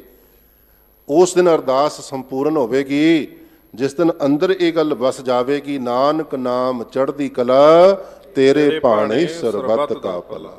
ਇੱਥੇ ਜਾ ਕੇ ਸੰਪੂਰਨ ਹੁੰਦੀ ਹੈ ਅਰਦਾਸ। ਜੇ ਤੇ ਭਲਾ ਮੱਕਾ ਹੀ ਅੰਦਰੋਂ ਮੰਗ ਲਿਆ, ਅਰਦਾਸ ਵੀ ਸੁਣੀ ਜਾਣੀ ਹੈ। ਜੇ ਅਰਦਾਸ ਵਿੱਚ ਇਹੀ ਕਹੀ ਜਾਣਾ ਨਾ ਬਈ ਗੁਆਂਢੀ ਦੀ ਕੰਧ ਜ਼ਰੂਰ ਢਹਿ ਜਾਵੇ, ਭਾਵੇਂ ਹੇਠਾਂ ਆ ਕੇ ਮੇਰੀ ਮੱਝ ਹੀ ਮਰ ਜਾਵੇ, ਇਹ ਅਰਦਾਸਾਂ ਥੋੜ੍ਹਾ ਪੂਰੀਆਂ ਹੋਣਗੀਆਂ। ਜਦੋਂ ਬੁਰਾ ਚਿਤਵਾਂਗੇ ਨਾ, ਫਿਰ ਨਹੀਂ ਸੁਣਿਆ ਜਾਣਾ। ਜਦੋਂ ਸਰਬੱਤ ਦਾ ਭਲਾ ਮੰਗਾਂਗੇ, ਉਹ ਸੁਣੇਗਾ। ਇਸ ਲਈ ਉਹ ਕਿਰਪਾ ਕਰਦਾ ਹੈ। ਨਿੰਦਕ ਕੀ ਪ੍ਰਭ ਪਤ ਗਵਾਈ। ਹੁਣ ਨਿੰਦਾ ਵਾਲਿਆਂ ਦਾ ਵੱਖਰਾ ਸੁਭਾਅ ਏ। ਨਿੰਦਕ ਦੀ ਜਿਹੜੀ ਪੱਤ ਹੈ ਨਾ, ਸਤਿਗੁਰੂ ਕਹਿੰਦੇ ਪਰਲੋਕ ਵਿੱਚ ਤੇ ਬਿਲਕੁਲ ਉੜ ਜਾਂਦੀ ਹੈ। ਕਈ ਵਾਰੀ ਦੁਨੀਆ ਵਿੱਚ ਵੀ ਜਨਾਜ਼ਾ ਉੱਠ ਜਾਂਦਾ ਉਹਨਾਂ ਦੀ ਇੱਜ਼ਤ ਦਾ। ਪਰ ਕਬੀਰ ਜੀ ਕਹਿੰਦੇ ਮੈਨੂੰ ਨਿੰਦਕ ਬੜਾ ਹੀ ਪਿਆਰਾ ਲੱਗਦਾ ਹੈ। ਨਿੰਦੋ ਨਿੰਦੋ ਮੋਕੋ ਲੋਗ ਨਿੰਦੋ, ਨਿੰਦਾ ਜਨ ਕੋ ਖਰੀ ਪਿਆਰੀ, ਨਿੰਦਾ ਬਾਪ ਨਿੰਦਾ ਮਹਤਾਰੀ। ਹਿਰਦੈ ਸੁਧ ਜੋ ਨਿੰਦਾ ਹੋਏ, ਹਮਰੇ ਕੱਪੜੇ ਨਿੰਦਕ ਧੋਏ। ਬੜੀਆਂ ਕਮਾਲ ਦੀਆਂ ਗੱਲਾਂ ਕਹੀਆਂ ਨੇ। ਕਹਿੰਦੇ ਨਿੰਦਕ ਮੇਰੇ ਕੱਪੜੇ ਧੋਂਦਾ, ਮੇਰਾ ਧੋਬੀ ਹੈ, ਜੀਵਨ ਰੂਪੀ ਕੱਪੜਾ ਧੋਂਦਾ ਹਿਰਦੇ ਦੀ ਮੈਲ, ਉਹ ਲਾਉਣ ਵਿੱਚ ਸਹਾਈ ਹੁੰਦਾ। ਔਰ ਕਿਵੇਂ ਹੁੰਦਾ? ਕਿਤੇ ਨਾ ਰੱਬ ਦੇ ਪਿਆਰਿਆਂ ਤੋਂ ਸੂਖਸ਼ਮ ਜੀ ਗਲਤੀ ਵੀ ਜੇ ਹੁੰਦੀ ਹੈ, ਨਿੰਦਕ ਤਿਆਰ ਬੈਠਾ ਉਹਨਾਂ ਦੀ ਖਿੱਲੀ ਉਡਾਉਣ ਵਾਸਤੇ। ਕਹਿੰਦਾ ਬੜਾ ਭਗਤ ਬਣਿਆ ਫਿਰਦਾ, ਆ ਨਿਆਣੇ ਤੇ ਇਹਦੇ ਵਸ ਵਿੱਚ ਨਹੀਂ, ਪਰਿਵਾਰ ਤੇ ਇਹਦੇ ਵਸ ਵਿੱਚ ਨਹੀਂ, ਕਦੇ ਕੋਈ ਹੋਰ ਦੋਸ਼ ਤੀਜਾ ਚੌਥਾ ਦੋਸ਼ ਲਾਊਗਾ। ਇਹ ਨਿੰਦਕ ਦਾ ਸੁਭਾਅ। ਤੇ ਗੁਰਮੁਖ ਪਿਆਰਿਓ, ਉਹਨੇ ਫਿਰ ਇੱਕ ਇੱਕ ਔਗਣ ਸਾਹਮਣੇ ਰੱਖਣਾ, ਸਕਰੀਨ ਤੇ ਲਿਆ ਦੇਣਾ। ਰੱਬ ਦੇ ਪਿਆਰੇ ਬੜੇ ਸਹਿਜ ਵਿੱਚ ਹੁੰਦੇ ਨੇ, ਵੇਖਦੇ ਨੇ ਵੀ ਜਿਹੜੀ ਨਿੰਦਕ ਨੇ ਗੱਲ ਕਹੀ ਹੈ ਨਾ, ਇਹ ਮੇਰਾ ਆਲੋਚਕ ਹੈ, ਗੱਲ ਵਿੱਚ ਦਮ ਜ਼ਰੂਰ ਹੋਵੇਗਾ ਭਾਵੇਂ ਵਿਰੋਧੀ ਵਿਚਾਰ ਨੇ। ਫਿਰ ਉਹ ਸੀਰੀਅਸ ਲੈ ਕੇ ਵੇਖਦੇ ਨੇ ਕਿ ਜੋ ਉਹ ਕਹਿ ਰਿਹਾ ਵਾਕਈ ਮੇਰੇ ਜੀਵਨ ਵਿੱਚ ਔਗਣ ਹੈ। ਜੇ ਹੈ, ਇਹਨੂੰ ਜਲਦੀ ਬਾਹਰ ਕੱਢ ਦਿਆਂ ਗੰਦਗੀ ਨੂੰ, ਇਹ ਨਹੀਂ ਜੇ ਮੈਂ ਰੱਖਣਾ।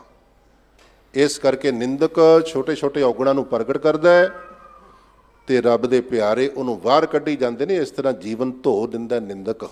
ਹਮਰੇ ਕੱਪੜੇ ਨਿੰਦਕ ਧੋਏ। ਦਿੱਲੀ ਸ਼ਹਿਰ ਦੀ ਗੱਲ ਹੈ 1700 ਈਸਵੀ ਦੇ ਆਸ-ਪਾਸ ਦੀ। ਜਿਹੜਾ ਆਪਣੇ ਇਤਿਹਾਸ ਦਾ ਇੱਕ ਕਰੈਕਟਰ ਹੈ ਨਾ, ਪੀਰ ਭੀਖਣ ਸ਼ਾਹ, ਜਿਹੜਾ ਪਟਨਾ ਸਾਹਿਬ ਗਿਆ ਸੀ ਪਾਤਸ਼ਾਹ ਦੇ ਦਰਸ਼ਨਾਂ ਵਾਸਤੇ, ਪਟਿਆਲੇ ਕੋਲੋਂ ਘੜਾਮ ਤੋਂ ਚੱਲ ਕੇ ਪੰਜਾਬ ਦੀ ਧਰਤੀ ਤੋਂ। ਉਹਨਾਂ ਦੇ ਇੱਕ ਉਸਤਾਦ ਹੋਏ ਨੇ, ਨਾਮ ਹੈ ਅਬੂ ਉਲ ਮੁਆਲੀ।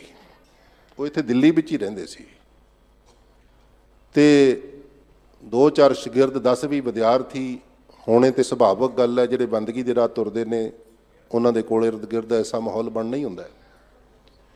ਇੱਕ ਦਿਨ ਸਵੇਰ ਦਾ ਵਕਤ, ਪੌ ਫਟਾਲੇ ਦਾ ਵਕਤ ਕਹਿ ਲਈਏ, ਬੈਠੇ ਬੈਠੇ ਅਬੂ ਉਲ ਮੁਆਲੀ ਜੀ ਭੁੱਬਾਂ ਮਾਰ ਕੇ ਰੋ ਪਏ। ਇਕੱਲੇ ਹੀ ਰੋ ਪਏ, ਕੋਲ ਗੱਲ ਨਹੀਂ, ਕੋਈ ਬਾਤ ਨਹੀਂ, ਕੋਈ ਬੰਦਾ ਨੇੜੇ ਨਹੀਂ। ਉੱਚੀ ਉੱਚੀ ਬੱਚਿਆਂ ਵਾਂਗ ਰੋਣ ਲੱਗ ਪਏ। ਜਿਹੜੇ ਮਰੀਦ ਸੀ, ਚੇਲੇ ਸੀ ਨਾ, ਵਿਦਿਆਰਥੀ ਸੀ, ਬੜੇ ਹੈਰਾਨ, ਕਿਉਂਕਿ ਇਹ ਰੂਪ ਪੀਰ ਜੀ ਦਾ ਵੇਖਿਆ ਹੀ ਨਹੀਂ ਸੀ। ਅੱਜ ਪਹਿਲੀ ਵਾਰੀ ਵੇਖਿਆ। ਕੋਲ ਇਰਦ ਗਿਰਦ ਆ ਗਏ, ਪੁੱਛਣ ਦਾ ਹੌਸਲਾ ਨਾ ਪਵੇ, ਥੋੜਾ ਜਿਹਾ ਸ਼ਾਂਤ ਹੋਏ। ਇੱਕ ਮਰੀਦ ਕਹਿੰਦਾ, ਸਾਈਂ ਜੀ ਕੀ ਗੱਲ ਹੋ ਗਈ ਹੈ? ਇਸ ਤਰ੍ਹਾਂ ਪਹਿਲੀ ਵਾਰ ਵੇਖਿਆ ਤੁਹਾਨੂੰ। ਮੁਆਲੀ ਜੀ ਕਹਿਣ ਲੱਗੇ, ਕਹਿੰਦੇ ਅੱਜ ਮੇਰਾ ਧੋਬੀ ਮਰ ਗਿਆ, ਮੈਂ ਤਾਂ ਰੋਣਾ ਹੈ। ਉਹ ਕਹਿੰਦੇ ਜੀ ਕੱਪੜੇ ਤੇ ਅਸੀਂ ਧੋਨੇ ਆ ਤੁਹਾਡੇ, ਸਾਡੇ ਵਿੱਚੋਂ ਹੀ ਕੋਈ ਧੋਂਦਾ, ਹੋਰ ਕਿਹੜਾ ਧੋਬੀ ਹੋਇਆ, ਅਸੀਂ ਤਾਂ ਸਾਰੇ ਠੀਕ ਠਾਕ ਬੈਠੇ ਹਾਂ। ਚੁੱਪ ਕਰ ਗਏ।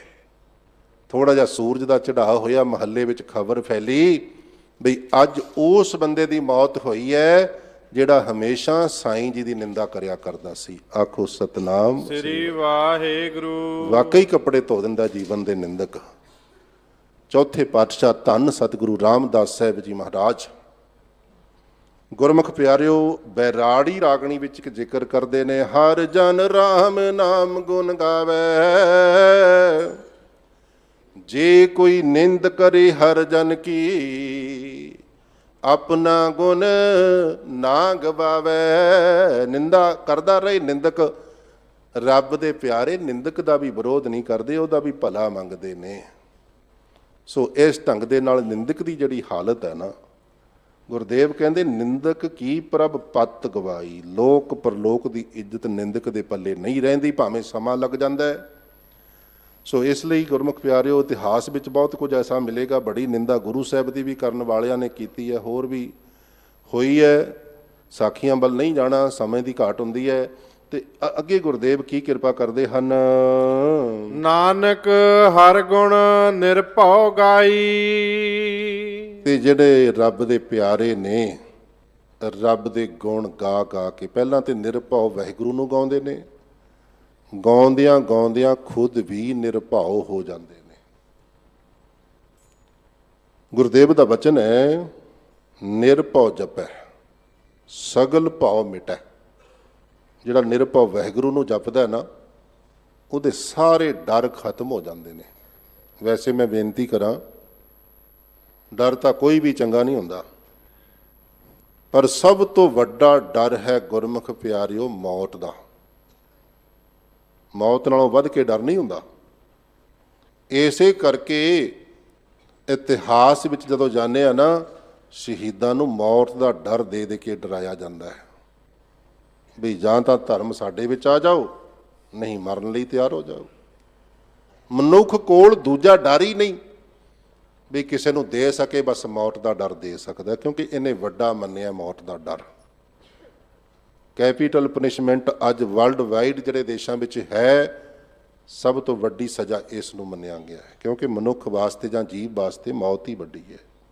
ਇਸੇ ਕਰਕੇ ਕਬੀਰ ਜੀ ਨੇ ਆਖਿਆ, ਕਹਿੰਦੇ ਕਬੀਰ ਜਿਸ ਮਰਨੇ ਤੋਂ ਭਾਵ ਹੈ ਮੌਤ ਤੋਂ, ਜਿਸ ਮਰਨੇ ਤੇ ਜੱਗ ਡਰੈ, ਜਗਤ ਡਰਦਾ ਇਹਦੇ ਕੋਲੋਂ। ਪਰ ਅਗਲੀ ਗੱਲ, ਮੇਰਾ ਮਨ ਆਨੰਦ ਇਸ ਮੌਤ ਵਿੱਚੋਂ, ਮੈਨੂੰ ਤੇ ਭਾਈ ਆਨੰਦ ਹੀ ਬੜਾ ਆਉਂਦਾ ਹੈ। ਹੋਰ ਕੀ ਚਾਹੀਦਾ ਜੇ ਮੌਤ ਮਿਲੇ। ਭਾਈ ਮਨੀ ਸਿੰਘ ਕਹਿੰਦੇ ਨੇ ਜਲਾਦ ਨੂੰ, ਭਾਈ ਕਾਹਲੀ ਕਿਉਂ ਕਰਦਾ ਹੈ? ਬੰਦ ਬੰਦ ਕੱਟ, ਉਂਗਲ ਨੂੰ 3 ਹਿੱਸਿਆਂ ਵਿੱਚ ਕੱਟ। ਹੱਦ ਹੋ ਗਈ ਹੈ। ਮੌਤ ਵਿੱਚ ਵੀ ਸਹਿਜਤਾ, ਵੀ ਕਾਹਲੀ ਨਾ ਕਰ, ਮੈਂ ਮਰਨਾ ਤੇ ਹੈ ਪਰ ਬੜੇ ਟਿਕਾ ਨਾਲ, ਆਨੰਦ ਨਾਲ ਮਰਨਾ ਚਾਹੁੰਦਾ। ਇੱਦਾਂ ਕਹਿ ਲਈਏ ਵੀ ਜਿਹੜੀ ਚੀਜ਼ ਵਿੱਚੋਂ ਰਸ ਆਉਂਦਾ ਹੋਵੇ ਨਾ, ਬੰਦਾ ਸਲੋ ਕਰ ਲੈਂਦਾ ਸਪੀਡ ਨੂੰ, ਬਈ ਲੰਮਾ ਸਮਾਂ ਮਾਣਿਆ ਜਾਵੇ। ਇੰਦਰੀਆਂ ਦੇ ਰਸ ਲੰਮਾ ਸਮਾਂ ਮੰਨਣਾ ਚਾਹੁੰਦਾ। ਪਾਣੀ ਦਾ ਗਲਾਸ ਤੇ 2-4 ਘੁੱਟਾਂ ਵਿੱਚ ਖਾਲੀ ਕਰ ਦਿੰਦਾ, ਪਰ ਜੂਸ ਨੂੰ ਬੜਾ ਸਲੋ ਪੀਂਦਾ ਹੈ, ਕਿਉਂਕਿ ਰਸ ਆ ਰਿਹਾ। ਆਈਸ ਕਰੀਮ ਨੂੰ ਬੜਾ ਛੋਟੇ ਜਿਹੇ ਚਮਚੇ ਨਾਲ ਖਾਂਦਾ, ਕਿਉਂਕਿ ਰਸ ਆ ਰਿਹਾ, ਲੰਮਾ ਸਮਾਂ ਲੈਣਾ ਹੈ। ਵਾਕਈ ਸੱਚ ਹੈ, ਜਿਹੜੀ ਚੀਜ਼ ਵਿੱਚੋਂ ਰਸ ਆਉਂਦਾ ਹੋਵੇ ਨਾ, ਟਾਈਮ ਵੱਧ ਹੋਣਾ ਚਾਹੀਦਾ, ਮਿਲ ਜਾਣਾ ਚਾਹੀਦਾ ਹੈ। ਇਹ ਤੇ ਰੱਬ ਦੇ ਪਿਆਰਿਆਂ ਦੀ ਗੱਲ ਹੈ, ਭਾਈ ਮਨੀ ਸਿੰਘ ਵਰਗੇ ਅਮਰ ਸ਼ਹੀਦਾਂ ਦੀ ਗੱਲ ਹੈ, ਜਿਨ੍ਹਾਂ ਨੂੰ ਮੌਤ ਵਿੱਚੋਂ ਵੀ ਕੋਈ ਰਸ ਮਹਿਸੂਸ ਹੋ ਰਿਹਾ ਹੈ। ਆਤਮ ਰਸ ਜਿਹੇ ਜਾਨ ਹੀ ਸੋ ਹੈ ਖਾਲਸ ਦੇਵ, ਪ੍ਰਭ ਮੈਂ ਮੋਹ ਮਹਿਤਾਸ ਮਹਿ ਰੰਚਕ ਨਾਹਿ ਨਾ ਭੇਵ। ਜਲਾਦ ਨੂੰ ਕਹਿੰਦੇ ਸਲੋ, ਕਾਹਲੀ ਨਾ ਕਰ, ਮੈਂ ਇਹਦੇ ਵਿੱਚੋਂ ਵੀ ਕੋਈ ਰਸ ਮੰਨਣਾ ਹੈ। ਤੇ ਇਸ ਕਰਕੇ ਜਿਹੜੇ ਨਿਰਭਉ ਨੂੰ ਜਪਦੇ ਨੇ, ਉਹਨਾਂ ਨੂੰ ਮੌਤ ਵਰਗਾ ਡਰ ਵੀ ਕੋਈ ਸਤਾ ਨਹੀਂ ਸਕਦਾ। ਉਹ ਨਿਰਭਉ ਹੋ ਜਾਂਦੇ ਨੇ। ਗੁਰੂ ਪਿਆਰਿਓ, ਇਹ ਸਭ ਤੋਂ ਉੱਚੀ ਅਵਸਥਾ ਹੈ ਡਰ ਤੋਂ ਰਹਿਤ ਹੋਣ ਦੀ। ਇਸੇ ਕਰਕੇ ਕਬੀਰ ਜੀ ਨੇ ਕਹਿ ਦਿੱਤਾ, ਕਬੀਰ ਮੋਹੇ ਮਰਨੇ ਕਾ ਚਾਉ ਹੈ, ਮਰੋ ਤੋ ਹਰ ਕੈ ਦਵਾਰ। ਕਹਿੰਦੇ ਬੜਾ ਚਾਅ ਹੈ ਮੈਨੂੰ ਮਰਨ ਦਾ। ਆ ਵਿਆਹ ਦਾ ਚਾਅ ਤੇ ਤੁਸੀਂ ਸੁਣਿਆ ਹੋਣਾ ਹੈ, ਬੱਚਿਆਂ ਨੂੰ ਹੁੰਦਾ, ਪਰਿਵਾਰਾਂ ਨੂੰ ਹੁੰਦਾ। ਉਹ ਚਾਅ ਲੱਥਦਾ ਨਹੀਂ, ਬੇਕਾਬੂ ਹੋ ਜਾਂਦੇ ਨੇ, ਨੱਚਦੇ ਟੱਪਦੇ, ਪਤਾ ਨਹੀਂ ਕਿੰਨੇ ਕੁ ਤਰ੍ਹਾਂ ਦੇ ਕਰਮ ਕਰਤੂਤ ਕਰਦੇ ਨੇ, ਨਸ਼ੇ ਕਰਦੇ ਨੇ, ਕਿਉਂਕਿ ਚਾਅ ਬਹੁਤਾ ਚੜ ਗਿਆ ਹੈ, ਉਹ ਲੱਥਦਾ ਨਹੀਂ। ਗੁਰਮੁਖ ਪਿਆਰਿਓ, ਉਲਟੀ ਖੇਡ। ਰੱਬ ਦੇ ਪਿਆਰਿਆਂ ਨੂੰ ਨਾ ਵਿਆਹ ਦਾ ਉਹ ਚਾਅ ਹੋਵੇ, ਨਾ ਕਿਸੇ ਹੋਰ ਗੱਲ ਦਾ ਚਾਅ ਹੋਵੇ। ਉਹ ਕਹਿੰਦੇ ਮਰਨ ਕਾ ਚਾਅ ਹੈ, ਮੌਤ ਚਾਹੀਦੀ ਹੈ। ਇਹ ਕੇਵਲ ਸਰੀਰ ਦੀ ਮੌਤ ਤੱਕ ਸੀਮਿਤ ਗੱਲ ਨਹੀਂ ਹੈ। ਅਸਲ ਵਿੱਚ ਹਉਮੈ ਦੀ ਮੌਤ ਵੀ ਨਾਲ ਹੀ ਚੱਲ ਰਹੀ ਹੈ। ਉਹ ਮਰ ਜਾਵੇ ਤੇ ਗੱਲ ਬੜੀ ਸੋਹਣੀ ਬਣ ਜਾਵੇ। ਕੱਲ ਸੀਸਗੰਜ ਸਾਹਿਬ ਗੁਰਦੁਆਰਾ ਸਾਹਿਬ ਵਿਖੇ ਦਾਸ ਨੇ ਥੋੜ੍ਹਾ ਜਿਹਾ ਜ਼ਿਕਰ ਇਹਦਾ ਕੀਤਾ ਸੀ ਵੀ ਹਉਮੈ ਬੜੀ ਭਿਆਨਕ ਚੀਜ਼ ਹੈ, ਮਰਦੀ ਨਹੀਂ ਹਉਮੈ ਦੀਰਘ ਰੋਗ ਹੈ, ਦਾਰੂ ਪੀ ਇਸ ਮਾਹੇ। ਕਿਵੇਂ ਮਰਦੀ ਹੈ? ਕਿਰਪਾ ਕਰੇ ਜੇ ਆਪਣੀ ਤਾਂ ਗੁਰ ਕਾ ਸ਼ਬਦ ਕਮਾਹੇ। ਸੰਜਮ ਵਿੱਚ ਆ ਜਾਵੇ ਲਾਈਫ, ਨਾਨਕ ਕਹੈ ਸੁਣੋ ਜਨੋ ਇਤ ਸੰਜਮ ਦੁੱਖ ਜਾਏ। ਹਉਮੈ ਦਾ ਦੁੱਖ ਸੰਜਮ ਰਾਹੀਂ ਜਾਂਦਾ। ਸੰਜਮ ਕਰ ਲਿਆ ਕਾਮ ਤੋਂ, ਜਤ ਸਤ ਵਿੱਚ ਆ ਗਿਆ। ਸੰਜਮ ਕਰ ਲਿਆ ਕ੍ਰੋਧ ਤੋਂ, ਵੀਰ ਰਸ ਆ ਗਿਆ। ਸੰਜਮ ਕੀਤਾ ਲੋਭ ਤੋਂ, ਸੱਚੀ ਸੁੱਚੀ ਕਿਰਤ ਨਾਲ ਜੁੜ ਗਿਆ। ਸੰਜਮ ਕੀਤਾ ਮੋਹ ਤੋਂ, ਬੈਰਾਗ ਵਰਤ ਗਿਆ। ਸੰਜਮ ਕੀਤਾ ਹੰਕਾਰ ਤੋਂ, ਸਵੈਮਾਨ ਪ੍ਰਗਟ ਹੋ ਗਿਆ। ਆਈ ਪ੍ਰਾਊਡ ਟੂ ਬੀ ਸਿੱਖ। ਮੈਨੂੰ ਸਿੱਖ ਹੋਣ ਤੇ ਮਾਣ ਹੈ। ਹੰਕਾਰੀ ਹੈ ਵੀ, ਪਰ ਸ਼ੁੱਧ ਹੰਕਾਰ ਹੈ। ਹੁਣ ਇਹ ਦਵਾਈ ਵਰਗਾ ਬਣ ਗਿਆ, ਔਸ਼ਧੀ ਵਰਗਾ ਬਣ ਗਿਆ ਹੈ। ਸੋ ਇਸ ਲਈ ਗੁਰਦੇਵ ਕਹਿੰਦੇ ਨਿਰਭਉ ਵਾਹਿਗੁਰੂ ਜਿਹੜਾ ਹੈ, ਹਰ ਗੁਣ ਨਿਤ ਗਾਈ। ਨਾਨਕ ਹਰ ਗੁਣ ਨਿਰਭਉ ਗਾਈ। ਨਿਰਭਉ ਵਾਹਿਗੁਰੂ ਹਰੀ ਦੇ ਗੁਣ ਗਾਉਂਦਿਆਂ ਗਾਉਂਦਿਆਂ ਮੇਰੀ ਸੁਰਤ ਵੀ ਨਿਰਭਉ ਹੋ ਗਈ ਹੈ। ਪੰਜਵੇਂ ਪਾਤਸ਼ਾਹ ਧੰਨ ਸ੍ਰੀ ਗੁਰੂ ਅਰਜਨ ਦੇਵ ਸਾਹਿਬ ਜੀ ਮਹਾਰਾਜ। ਪਿਆਰ ਨਾਲ ਆਖੋ ਸਤਨਾਮ ਸ੍ਰੀ ਵਾਹਿਗੁਰੂ। ਬਖਸ਼ਿਸ਼ ਹੋਈ ਹੈ ਅੱਜ ਲੜੀਵਾਰ ਇਸ ਸ਼ਬਦ ਦੇ ਰਾਹੀਂ। ਗੁਰੂ ਪਿਆਰਿਓ, ਭੁੱਲਾਂ ਚੁੱਕਾਂ ਦੀ ਖਿਮਾ, ਸਤਿਗੁਰੂ ਕਿਰਪਾ ਕਰਨ, ਸਮਤ ਬਖਸ਼ਿਸ਼ ਕਰਨ, ਰਸਨਾ ਦੇ ਉੱਤੇ ਵਸਣ। ਸੋ ਗੁਰਮੁਖੋ, ਮੈਂ ਬੇਨਤੀ ਕਰਦਿਆਂ, ਤੁਸੀਂ ਗੁਰ ਅਸਥਾਨਾਂ ਦੇ ਦਰਸ਼ਨ ਦੀਦਾਰੇ ਕਰਨ ਵਾਸਤੇ ਦੂਰ ਦੁਰਾਡਿਓਂ ਚੱਲ ਕੇ ਵੀ ਆਉਂਦੇ ਹੋ। ਲੋਕਲ ਸੰਗਤਾਂ ਵੀ ਨਤਮਸਤਕ ਹੁੰਦੀਆਂ, ਪਰ ਇੱਕ ਗੱਲ ਜ਼ਰੂਰ ਧਿਆਨ ਵਿੱਚ ਰੱਖਿਓ, ਆਪਾਂ ਗੁਰੂ ਵਾਲੇ ਬਣ ਕੇ ਇਸ ਸੁਰਤ ਦੇ ਮਾਰਗ ਦੇ ਪੰਧੀ ਬਣਨਾ ਹੈ। ਪ੍ਰਥਮ ਰਹਿਤ ਜਹਾਜਾਨ, ਖੰਡੇ ਕੀ ਪਹੁਲ ਸਕੈ, ਸੋਈ ਸਿੰਘ ਪ੍ਰਧਾਨ, ਅਬਰ ਪਹੁਲ ਜੋ ਨਾ ਲਏ। ਸੋ ਖੰਡੇ ਦੀ ਪਹੁਲ ਛਕ ਕੇ ਅੰਮ੍ਰਿਤਧਾਰੀ ਹੋ ਕੇ, ਕਲਗੀਧਰ ਦੇ ਪੁੱਤਰੋ ਧੀਓ, ਅੰਮ੍ਰਿਤਧਾਰੀ ਹੋ ਕੇ ਜੀਓ। ਇੱਥੋਂ ਸ਼ੁਰੂਆਤ ਹੋਣੀ ਹੈ ਸੁਰਤ ਦੇ ਮਾਰਗ ਦੀ, ਤੇ ਫਿਰ ਆਨੰਦ ਹੀ ਆਨੰਦ ਹੈ। ਆਨੰਦ ਭਇਆ ਮੇਰੀ ਮਾਏ, ਸਤਿਗੁਰੂ ਮੈਂ ਪਾਇਆ। ਗੁਰੂ ਦੇ ਮਿਲਾਪ ਵਿੱਚ ਆਨੰਦ ਹੀ ਆਨੰਦ ਹੈ। ਇਹ ਜੀਵਨ ਮੁਕਤੀ ਦਾ ਆਨੰਦ ਜਿਨ੍ਹਾਂ ਨੇ ਮੰਨਣਾ ਹੈ, ਆਓ ਭਾਈ ਗੁਰੂ ਨਾਨਕ ਦੇ ਕਾਫਲੇ ਦਾ ਹਿੱਸਾ ਬਣ ਜਾਈਏ, ਗੁਰੂ ਕੀ ਸੰਗਤ ਦਾ ਹਿੱਸਾ ਬਣ ਜਾਈਏ। ਤੇ ਜਦੋਂ ਸੰਗਤ ਵਿੱਚ ਮਿਲ ਗਏ, ਮੇਰੇ ਮਾਧੋ ਜੀ ਸਤ ਸੰਗਤ ਮਿਲੇ ਸੋ ਤਰਿਆ, ਰੋਮ ਰੋਮ ਸ਼ੁਕਰਾਨਾ। ਸਾਹਿਬ ਸ੍ਰੀ ਗੁਰੂ ਗ੍ਰੰਥ ਸਾਹਿਬ ਮਹਾਰਾਜ ਸੱਚੇ ਪਾਤਸ਼ਾਹ ਜੀ ਦਾ ਧੰਨਵਾਦ। ਸਰਬ ਸੰਗਤਾਂ ਦਾ, ਮੀਡੀਏ ਦਾ, ਚੈਨਲ ਦੇ ਰਾਹੀਂ ਘਰ ਘਰ ਦੇਸ਼ ਵਿਦੇਸ਼ ਵਿੱਚ ਬੈਠੀ ਸੰਗਤ ਲਾਹੇ ਪ੍ਰਾਪਤ ਕਰਦੀ ਹੈ, ਇਸ ਕਰਕੇ ਮੀਡੀਆ ਦਾ ਵੱਡਾ ਧੰਨਵਾਦ। ਸਤਿਕਾਰਯੋਗ ਮੁੱਖ ਗ੍ਰੰਥੀ ਸਾਹਿਬ ਅਤੇ ਹੋਰ ਸਿੰਘ ਸਹਿਬਾਨ, ਹੋਰ ਸੇਵਾਦਾਰ ਜਿੰਨੇ ਵੀ ਸਥਾਨ ਤੇ ਸੇਵਾ ਕਰਦੇ ਨੇ, ਸਾਰਿਆਂ ਦਾ ਬਹੁਤ ਧੰਨਵਾਦ। ਪ੍ਰਬੰਧਕ ਜਨਾਂ ਦਾ ਧੰਨਵਾਦ। ਸੋ ਭੁੱਲਾਂ ਚੁੱਕਾਂ ਦੀ ਫਿਰ ਤੋਂ ਖਿਮਾ ਦਿੰਦੇ ਹੁੰਦੇ ਅਸੀਸ ਬਖਸ਼ਿਸ਼ ਕਰੋ ਜੀ। ਨਿੰਦਕ ਕੀ ਪ੍ਰਭ ਪਤ ਗਵਾਈ, ਨਾਨਕ ਹਰ ਗੁਣ ਨਿਰਭਉ ਗਾਈ। ਵਾਹਿਗੁਰੂ ਜੀ ਕਾ ਖਾਲਸਾ, ਵਾਹਿਗੁਰੂ ਜੀ ਕੀ ਫਤਿਹ। ਰਾਮ ਕਲੀ ਮਹੱਲਾ ਤੀਜਾ, ਆਨੰਦ ਇੱਕ ਓੰਕਾਰ। ਸਤਿਗੁਰ